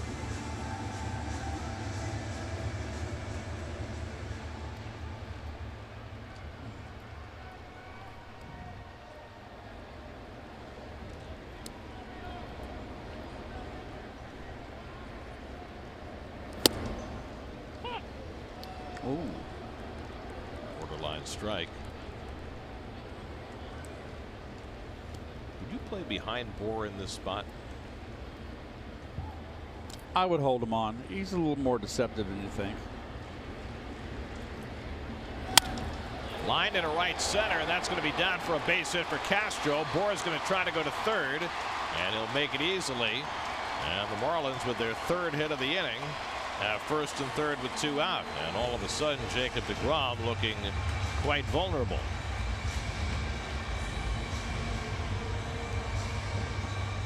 Well, Castro goes to the opposite field. That's going to get a island out there to have a chat with Jacob. Just give him a little spell. 2 outs here.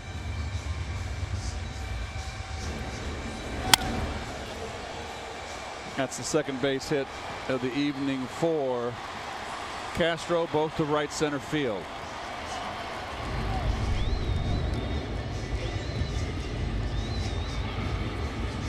So DeGrom, who had given up no runs and 2 hits over the first 5, has given up 2 runs and 3 hits and walked his first batter here in the 6th.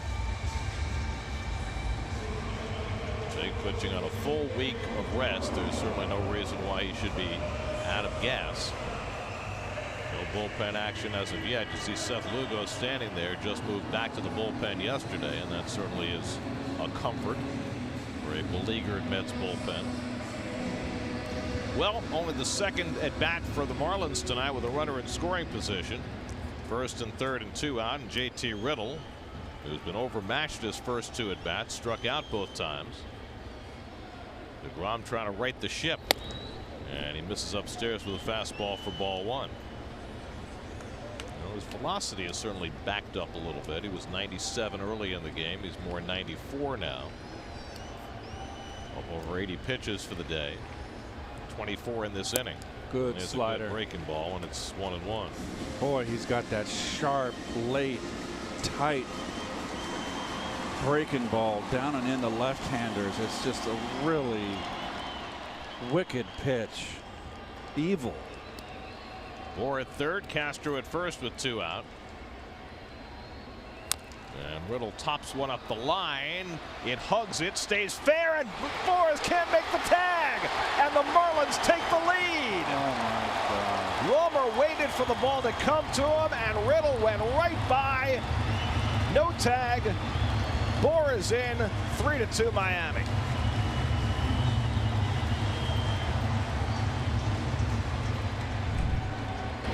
All right, watch Wilmer to right of your screen. He's just so late. What's he doing? Wilmer. So you're saying he should have charged him. Oh, come get the ball. Number one, Gary, you don't want it to go foul. It's an out.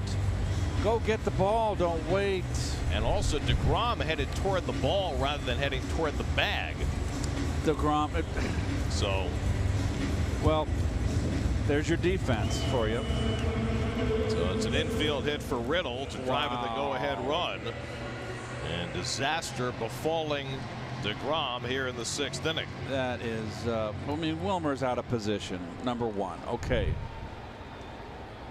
I mean, DeGrom stopped. He figured Flores Yes. had an easy play, but that's driven to left off the bat of Brinson, and back goes Conforto to grab that bullet to end the inning. After 5 dominant innings, DeGrom shows cracks in the 6th. Brian Anderson takes him deep, and the Marlins tack on another and lead 3-2 after 6. Wow.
Wilmer Flores playing that ground ball very tentatively. Gary DiSarcina, who handles the infielders, trying to give him a little counsel after the lack of a play by Flores cost the Mets the go-ahead run.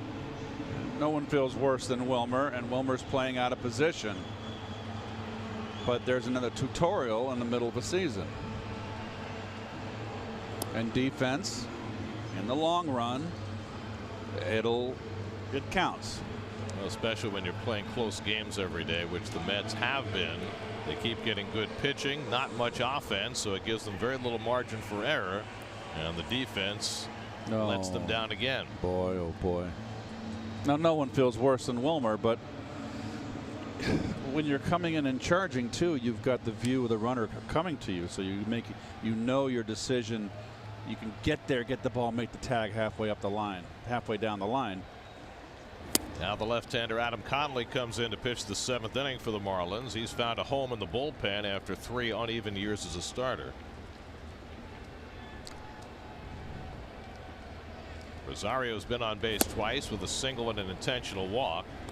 And with the Marlins taking the lead in that 6th inning, it means Pablo Lopez in his major league debut is now in line for the win. He went 6, allowed 2 runs, 6 hits, an intentional walk, 5 strikeouts, and the 2 home runs.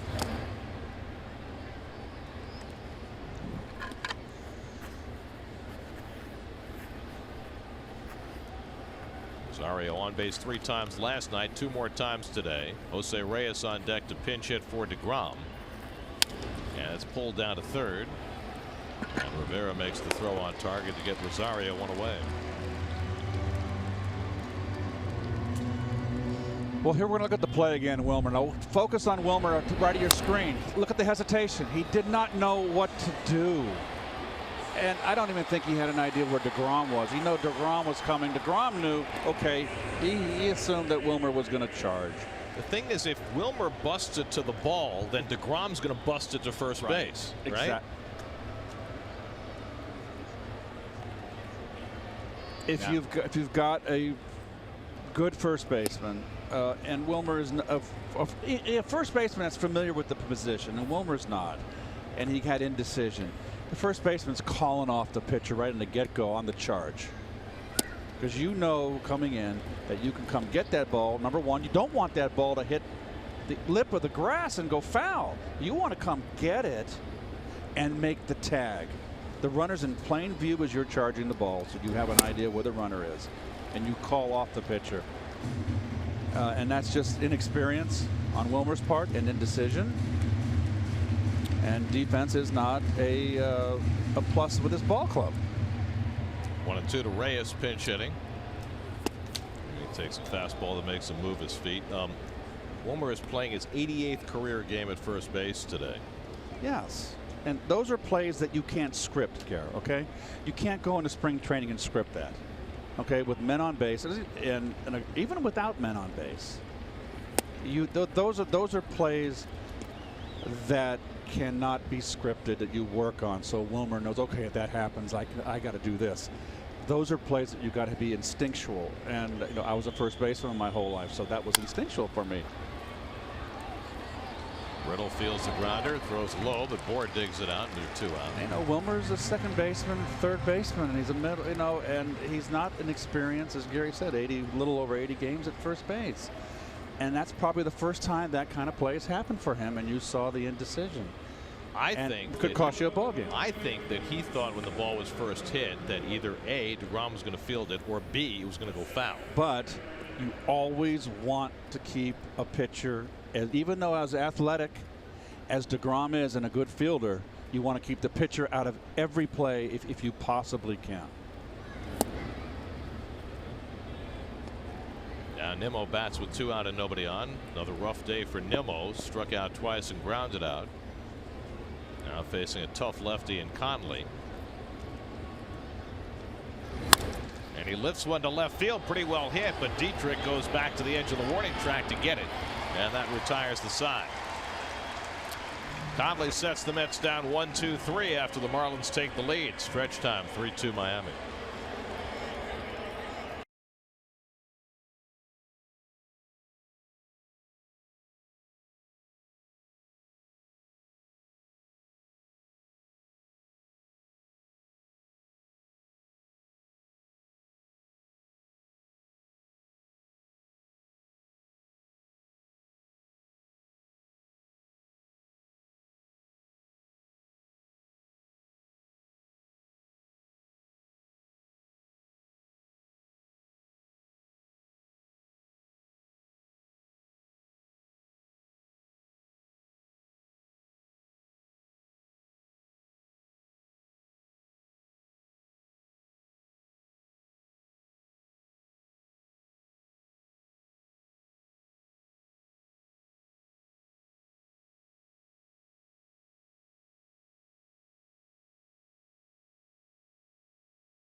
For the Marlins box score, excuse me.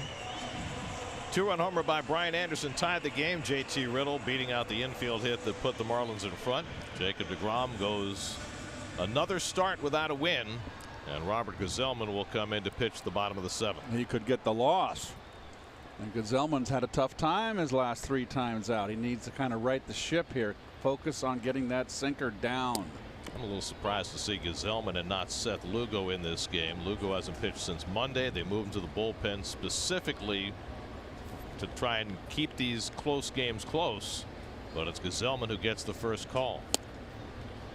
Yadiel Rivera is 0 for 2. He's flied out and struck out. Pitcher spot is due up next. Cameron Maybin is on deck.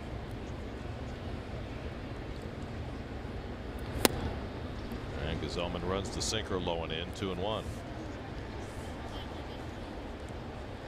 Roberts' last outing came behind Wheeler. That was the game the Mets let get away against the Pirates.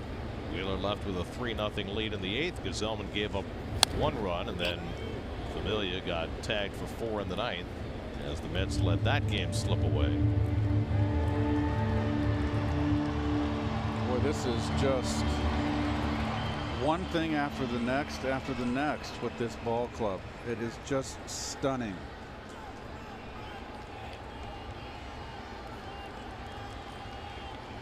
Two coming, and Rivera fights it off.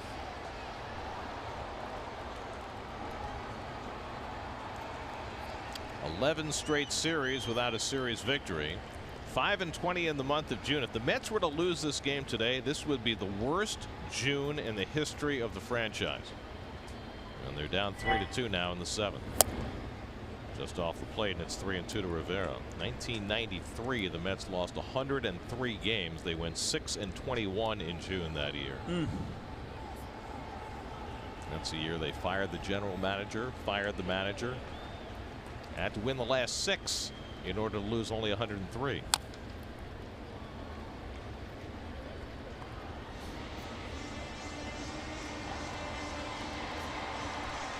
Jacob deGrom, 6 innings, 3 runs, 6 hits, 1 walk, 8 strikeouts, 1 home run, 84 pitches. His ERA, which still leads the majors, goes up from 1.69 to 1.84. 8th pitch of the at bat coming to Yadiel Rivera, and there'll be a 9th. So Gsellman unable to put the light hitting Rivera away. Maybin on deck to pinch hit, and then Derek Dietrich for the Marlins in the 7th. Keith, you've been on a few losing teams. Does there come a point when things keep happening every day? That's grounded down to third, and Frazier takes his time and makes the play on Rivera, 1 out. Well, before we get to that, let's look at Reyes,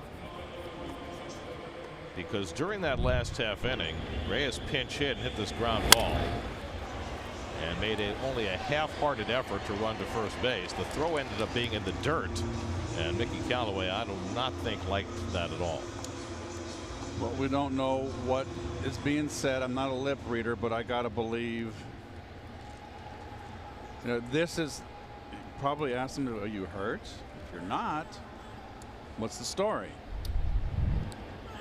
So that leads to what I was about to ask you, Keith, which is, with losing teams, when things keep happening one after another, does there come a point where your chin drops and that kind of thing happens as a result? Is that part of it, or is that divorced from it? Yeah, I was very fortunate the second half of my career, obviously the end of my Cardinal career and all of my Met career, always contending. We lost 90 plus games in 1976. Got our manager Red Shandies fired. Bing Devine would come back the next year and get fired the next year.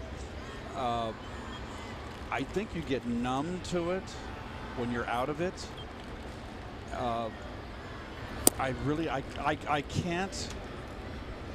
I can't really remember. I know that it gave me the opportunity in '76 to play the second half of the year when we were out of it, to play every day. So I wasn't one of those guys. I had my opportunity in '76 so I got a chance to play every day for the first time, and I took advantage of that and had a good second half. But when you go out there losing every day, trust me, it's no fun coming to the park. So, and that makes sense, right? As a young player, a losing situation provides you an opportunity. But as an older player who sees a season slipping away, and we're only halfway through this season, that line toward the hole and a base hit from Maben as a pinch hitter. And so the Marlins have a one-out base runner against Gazelman. I mean, we're only halfway through the season, and if you're a veteran player and you see the season already slipping away, I would think there's got to be some kind of tendency to let your guard down a little bit as far as being as on point as you'd like to be as a Major League Baseball player on a day-in, day-out basis.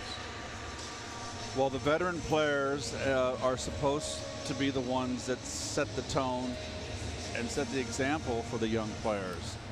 So, you know, as a manager, as a general manager, you don't want the players that give into it on your ball club, particularly if you're rebuilding like this Marlin team, for example. You wouldn't want that kind of influence around, and you want guys busting. It's not good, right? It wasn't. We don't know if Jose's hurt or not, but it's something you don't want to see. Grounded toward the hole, cut off by Cabrera. Nicely done. He gets the force at second. Nice play by Asdrubal to take out the lead runner Maben for the second out. Dietrich aboard with 2 down, and we check in with Steve Gelb. Steve. Gary, just to follow up on the conversation you guys were having, I asked Mickey Callaway a couple of weeks ago about the exact question about the feeling inside the dugout when something goes wrong. Now, he said earlier in the season it always felt like we were going to bounce back, and now it feels like whenever something happens, the wind kind of gets knocked out of the sails a little bit more than it did in the past. And I think for me, I'm standing right here in Marlins Park. It's noticeable in this spot next to the dugout because the last time we were here, that was when the Mets were on that incredible tear, and it was noticeable. There was so much energy, no matter what was happening, directly to my left. And now, being here these last couple of days, not too much movement, not too many guys talking to one another, and it does seem like when things go wrong, there's not that much of a belief anymore that it's going to turn around. Brian Anderson chops one out to Rosario, and he bobbles it, and everybody's safe. Wound up playing the in-between hop, and Rosario did not handle it, and the error prolongs the inning. Well, he backs up to take the long hop, which is the right move. He got an easy force out, and it just didn't make the play.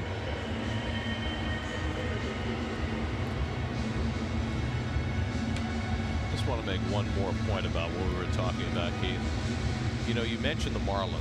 The Marlins knew going into this season this was going to be a rebuilding year for them, and it was an opportunity for everybody on that team to try and find a place when the Marlins, some point in the future, might contend again. They knew that wasn't going to be this year. The Mets came into the season expecting to contend, and I would imagine, you've got 2 teams with very similar records now, it's got to be a lot harder to be in this circumstance as the team that was expected to contend as opposed to the one that knew it wasn't going to, and that might affect, you know, the way players feel about what's going on with their team. You got a couple examples here. You've got a team that sold the whole fort, got rid of a lot of their players. You had Real Muto, who didn't want to come back and vocally said it in the papers. That was a big task for Don Mattingly to get, and we came in here and we were told that this team stays in every game, they play hard, and a lot of credit goes to Mattingly and the coaching staff to get this team to play hard. This team coming in without expectations, as you said, a couple players that were left here disgruntled, but Mattingly seemed to right the ship. And the opposite end over here, you've got a team that was expected to win, and it just seems like everybody's just going in the tank. Not everybody. I shouldn't say that. I should be more selective with my words. But it just looks like, as a team, everything they're struggling. Well, and it's just wearing them down. And you know, they're not getting blown out every day because their starting pitching is still really good. Yes. And almost every day they're in a game late. And whether it's they don't get enough offense, or the defense lets them down, or the bullpen lets them down. That's drilled toward the left field corner by Real Muto, and it's one hop up against the wall. That'll bring in Dietrich. Anderson being waved home as well, and he will score. It's a 2-run double for JT Realmuto. So the error prolongs the inning, and Realmuto pays it off. It's now 5-2 Miami. Second straight inning, the defense has cost the Mets. Sinker, he went and got it, and just a little flat with the sinker. It just ran in. 2 outs, busting. Got a bust.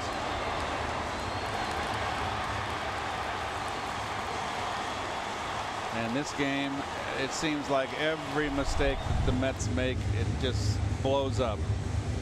This is absolutely incredible, Gary. I don't think I've ever seen anything like this over this period of time. Well, I lived through the 1993 season. And this feels a lot like that season in that the Mets were built to contend in 1992. Remember, that's when they brought in Bobby Bonilla and Eddie Murray and Brett Saberhagen and all those guys. And it didn't work out. They had a bad year. But you figured you bring back the same crew next year and it would get better. And it got worse. And it's very much like this. Last year, the Mets were built to contend. It all fell apart. So you figured you bring back, you know, largely the same crew and you do better. And it's gotten worse. Much the same as was the case in 1993. Here's Justin Bour, who's grounded out twice and walked 0 for 2. And he takes inside ball 1. And that's really the only year that I can compare this to, because. But the difference this year is that 11-1 start. I mean, we got something from Elias today that just shocked me. The Mets went from 10 over to start the year, 11-1, and last night with the loss they went to 15 under. Before the Mets in 2018, the earliest any team had gone from 10 over to 15 under in the same year was August, and the Mets did it in June.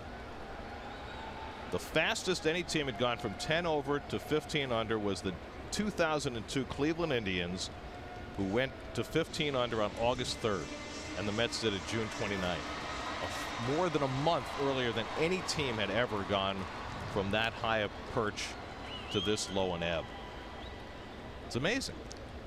1-2 to Bour, and that's on the inside corner, and that finally puts an end to the inning. But 2 unearned runs tacked on by the Marlins, and they lead it 5-2 after 7.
Miguel Rojas comes in to play first base. Cameron Maben, who pinch hit, stays in the game in left field.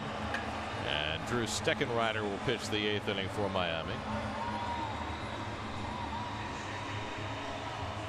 One of the saving graces for the Marlins has been their bullpen. We saw Barraclaw last night. Conley, who pitched the 7th inning today, both have had excellent seasons. Steckenrider's been pretty good as well. Jose Bautista leads off for the Mets in the 8th. He delivered the keynote in this game with a first inning home run off Pablo Lopez, the first-time starter who's in line for the win. He went 6 strong innings, gave up a couple of solo home runs and nothing else. And Steckenrider throws a first pitch changeup in for a strike, 0-1. Bautista 1 for 3 today, and a fastball in for a strike, 0-2. Conley worked a 1-2-3 7th behind Pablo Lopez. Steckenrider's cutter out of the strike zone, 1-2. Here's Steckenrider in his 2nd big league season, 37 games for the Marlins last year. This is his 39th this year. Out of the University of Tennessee.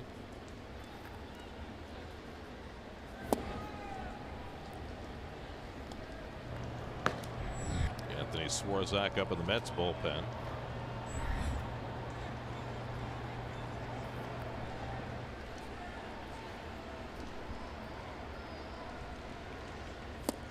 And Bautista caught looking at a 97-mile-an-hour fastball, and Steckenrider has a strikeout to start his outing. Well, on the good news front, in the Mets health report, Noah Syndergaard appears to be on his way back through a bullpen session yesterday, 2 simulated innings. Now he's going to face hitters in a simulated game this coming week in Port St. Lucie. He and Jason Vargas, in fact, will go head-to-head in that same simulated game. And so it appears Noah is working his way back toward rejoining the Mets rotation. Here's Cabrera. Vargas dealing with a calf issue. Syndergaard with a finger issue. I guess the good news in any of that is the home plate umpire Eric Cooper takes the brunt of that. Good news in any of that is that we're not talking about elbows or shoulders.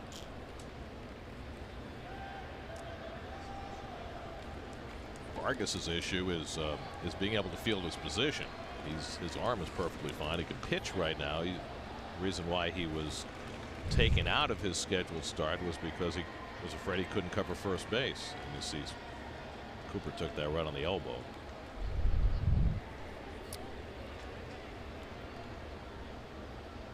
So the last inning, Keith, we were talking about what is the inevitable malaise that has to strike a team that is having everything go wrong for it.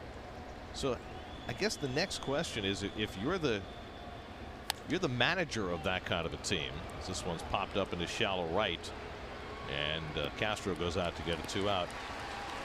What buttons are there to push? What do you do? How do you get your team away from that kind of inevitable downturn? Well, I know things are different today, and this was a manager coming in and a general manager that went out, Sandy Alderson, that wanted more communication, more patting on the back with players. And where has that got you? This team is playing as poorly as it can play, and it's been going on for a long time. I know Mickey Callaway, and I feel for Mickey right here. He's already had a team meeting, but this kind of loss today, I mean, I would be going into that dugout if I was a player, expecting him to close the door and have the clubby tell the press that it's going to be around a half hour. Go get a cup of coffee and get a butt chewing. But I just don't know if that comes into effect. I don't know about today's game, but certainly with the philosophy on how to handle players within this organization. I mean, this deserves a butt chewing. This is embarrassing. I remember managers saying, hey, you've got this uniform on. You got to have pride in the uniform. You should be embarrassed how you're playing out there. I've had meetings like that. And have they had effect? Some did, some didn't. When you're bad, you're bad. But something's got to be, you got to shake it up a little bit. How much of that is on the veteran players, and the parenthetical to that is, how much are the veteran players distracted by worrying about whether they may not even be here in a few weeks? Well, right? You can't worry about that, Gary. number one, you can't have people now not running to first base on ground balls. Ever. That's number one. That is the beginning, and that looks poorly on the team. And I hate to have to be addressing this right now, but it is so flagrant and so out there for it. Anybody can see it, and it has to stop. Manfred down on strikes, and Steckenrider has a 1-2-3 top of the 8th. We go to the bottom of the 8th, 5-2 Miami.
Dealers, Mets had a 2-0 lead, but it all turned on Brian Anderson's 2-run homer in the 6th. Mets messed up a play in the 6th to give the Marlins the lead.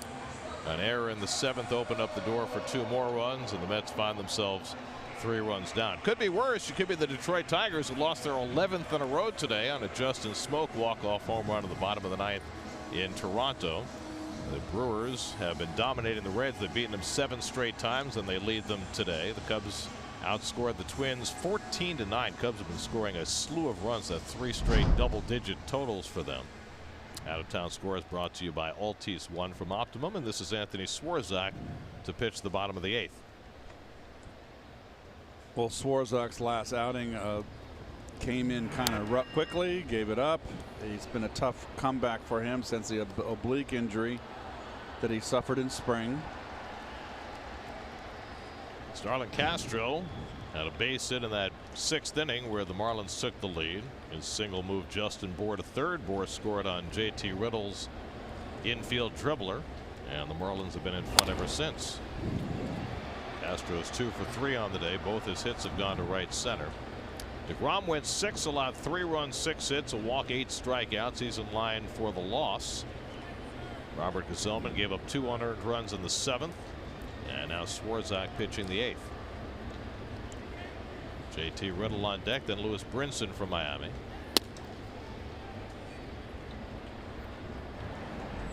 And the Marlins have their closer Kyle Barraclough on call. Barraclough pitched in a rather lopsided game last night. Now with a potential save opportunity, getting ready for the 9th inning again today.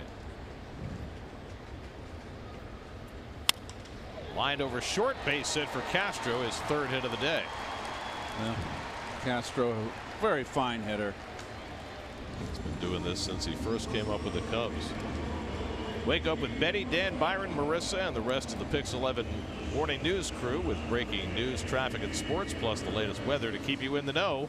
Mornings from 4:30 to 9 on the Pix 11 Morning News, New York's very own. One of these days, keep saying I gotta get up at 4:30 and check out that Pix 11 Morning News. Really? One of these days. Drink a little more coffee at a night game. Stay up all night. Go for it. Oh, you see, Don't go to you bed. get to the morning news from the back end instead of from the front end. Just don't go to bed. You should try it. My staying up till 4:30 days are a Me- long way behind. Me too. Long way. JT Riddle had the go-ahead RBI on his trickler to first. That went for an infield hit in the 6th. And Swarzak has him biting on the slider, and it's 0-2.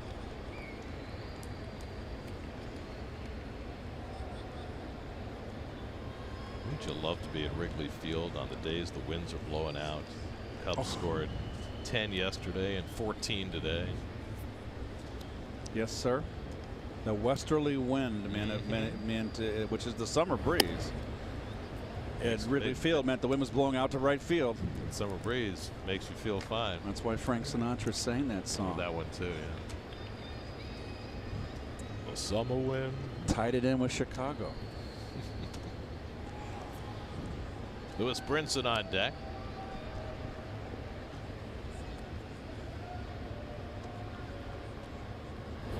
And Riddle hits a potential double play ball. Rosario bobbles it though, gets the out at second, but not at first. Just that little extra time getting it out of his glove cost him any chance to turn 2. So 1 out and 1 on. New York Mets baseball is brought to you by Infinity. Empower the drive.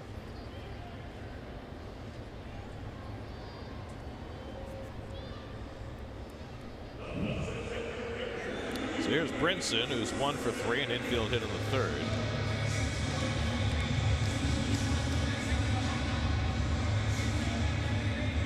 It was another frustrating day at the office for Jacob deGrom, who was absolutely in charge through the first 5 innings. Didn't run a 3-ball count, let alone walk a batter. Struck out 7 over 5, gave up just 2 soft hits. And then the 6th came around, and everything changed. Gave up an infield hit to Dietrich. Anderson took him deep to tie the game. And then with 2 out, he couldn't seal the deal. He walked Borg, gave up a hit to Castro. Riddle hit that little dribbler to first that went for an infield hit to give the Marlins the lead. And then Jake was done. Taken out for a pinch hitter after that inning. Brinson takes a slider for a strike, 0-1.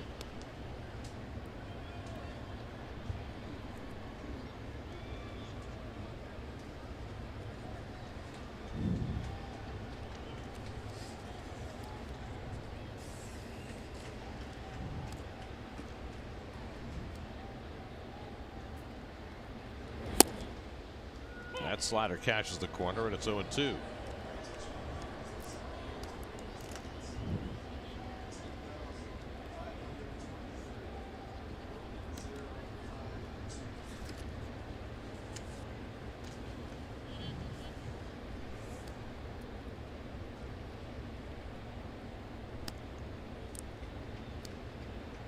Riddle at first with 1 out. And Brinson strikes out on the slider. Second time he struck out today. 91st time this year. 2 out. Play of the game brought to you by Spectrum TV the way you want it. 2-0 Mets in the 6th. And then Brian Anderson. Such a perfect inning, 5th inning for Jacob, and then makes his changeup really work for him. And that one he got up and over the inner half of the plate, and the ball game was tied. Anderson's 5th home run, only the 6th deGrom had allowed. There goes the runner. Throw by Mesoraco, right on the money, and he got him. Second one he's gunned down today as he gets Riddle. Got Castro back in the 2nd inning, and now Mesoraco picks off another. 2-4 on the caught stealing as Cabrera gets the tag down on JT Riddle. Go to the 9th, 5-2.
outs in an 8-2 game last night comes into a save situation today.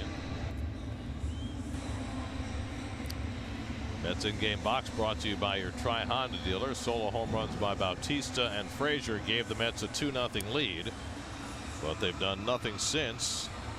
6 up and 6 down for the Marlins bullpen. Let's go back to the 6th inning when Jacob deGrom first started to get in trouble. 1 out and nobody on, and he's facing Derek Dietrich. 3-0 pitch right there, Gare. And So, watch his reaction after this pitch. Watch what he does as he gets back up on the rubber. See that? I wonder if he had a little tweak somewhere. I don't know. Then he ended up walking Dietrich. Then he gave up the home run to Anderson. Now, obviously, it didn't draw alarm bells from the bench. Nobody came out to see him. And he continued on pitching that inning and finished off the inning. Just something to note in the rearview mirror. Barraclough throws a fastball for a strike to Flores. Wilmer has a double in 3 trips today. Frazier and Mesoraco to follow.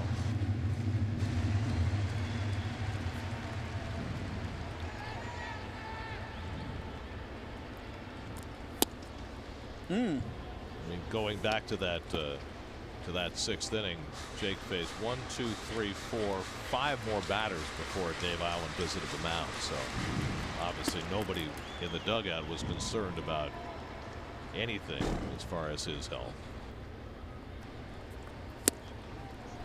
1 and 2 to Flores. Coming up next on Pix 11, it's Pawn Stars, and on SNY it's WB Mason Post Game Live.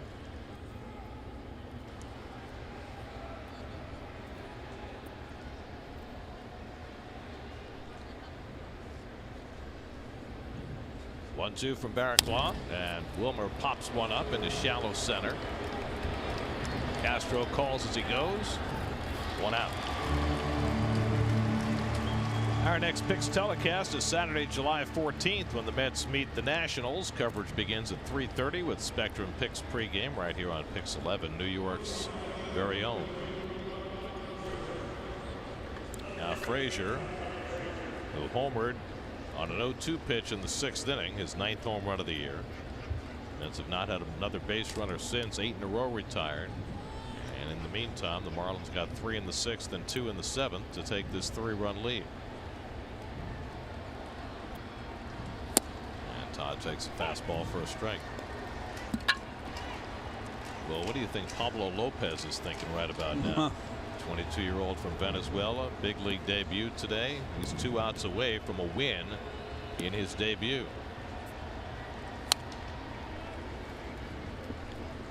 Which I have to tell you, when he left for a pinch hitter, did not seem like a likely scenario. No, not with deGrom out there. And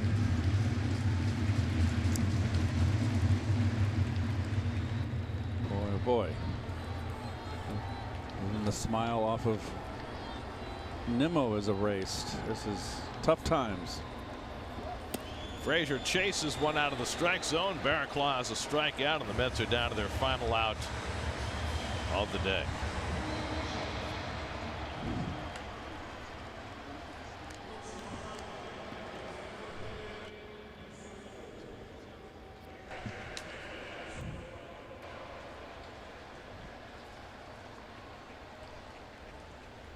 Now Mesoraco, who's 1 for 3, an infield hit back in the 2nd. And Devin takes a fastball for a strike.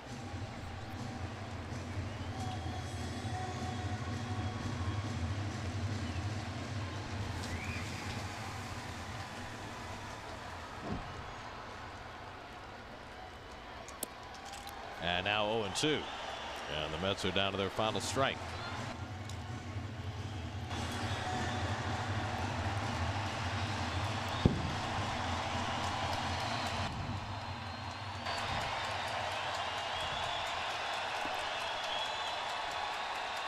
Barraclough strikes out Mesoraco, and the Mets' June swoon has hit rock bottom. The Mets finished the worst June in the 57-year history of the franchise, as the Marlins come from behind and beat the Mets today 5-2. Well, everything goes wrong here, and the play by Flores, of course. Wilmer, with inexperience at first base, allowed the go-ahead run to score with 2 outs. That was in the 6th, at 3-run 6th. And then the error committed, which errors happen, by Rosario. The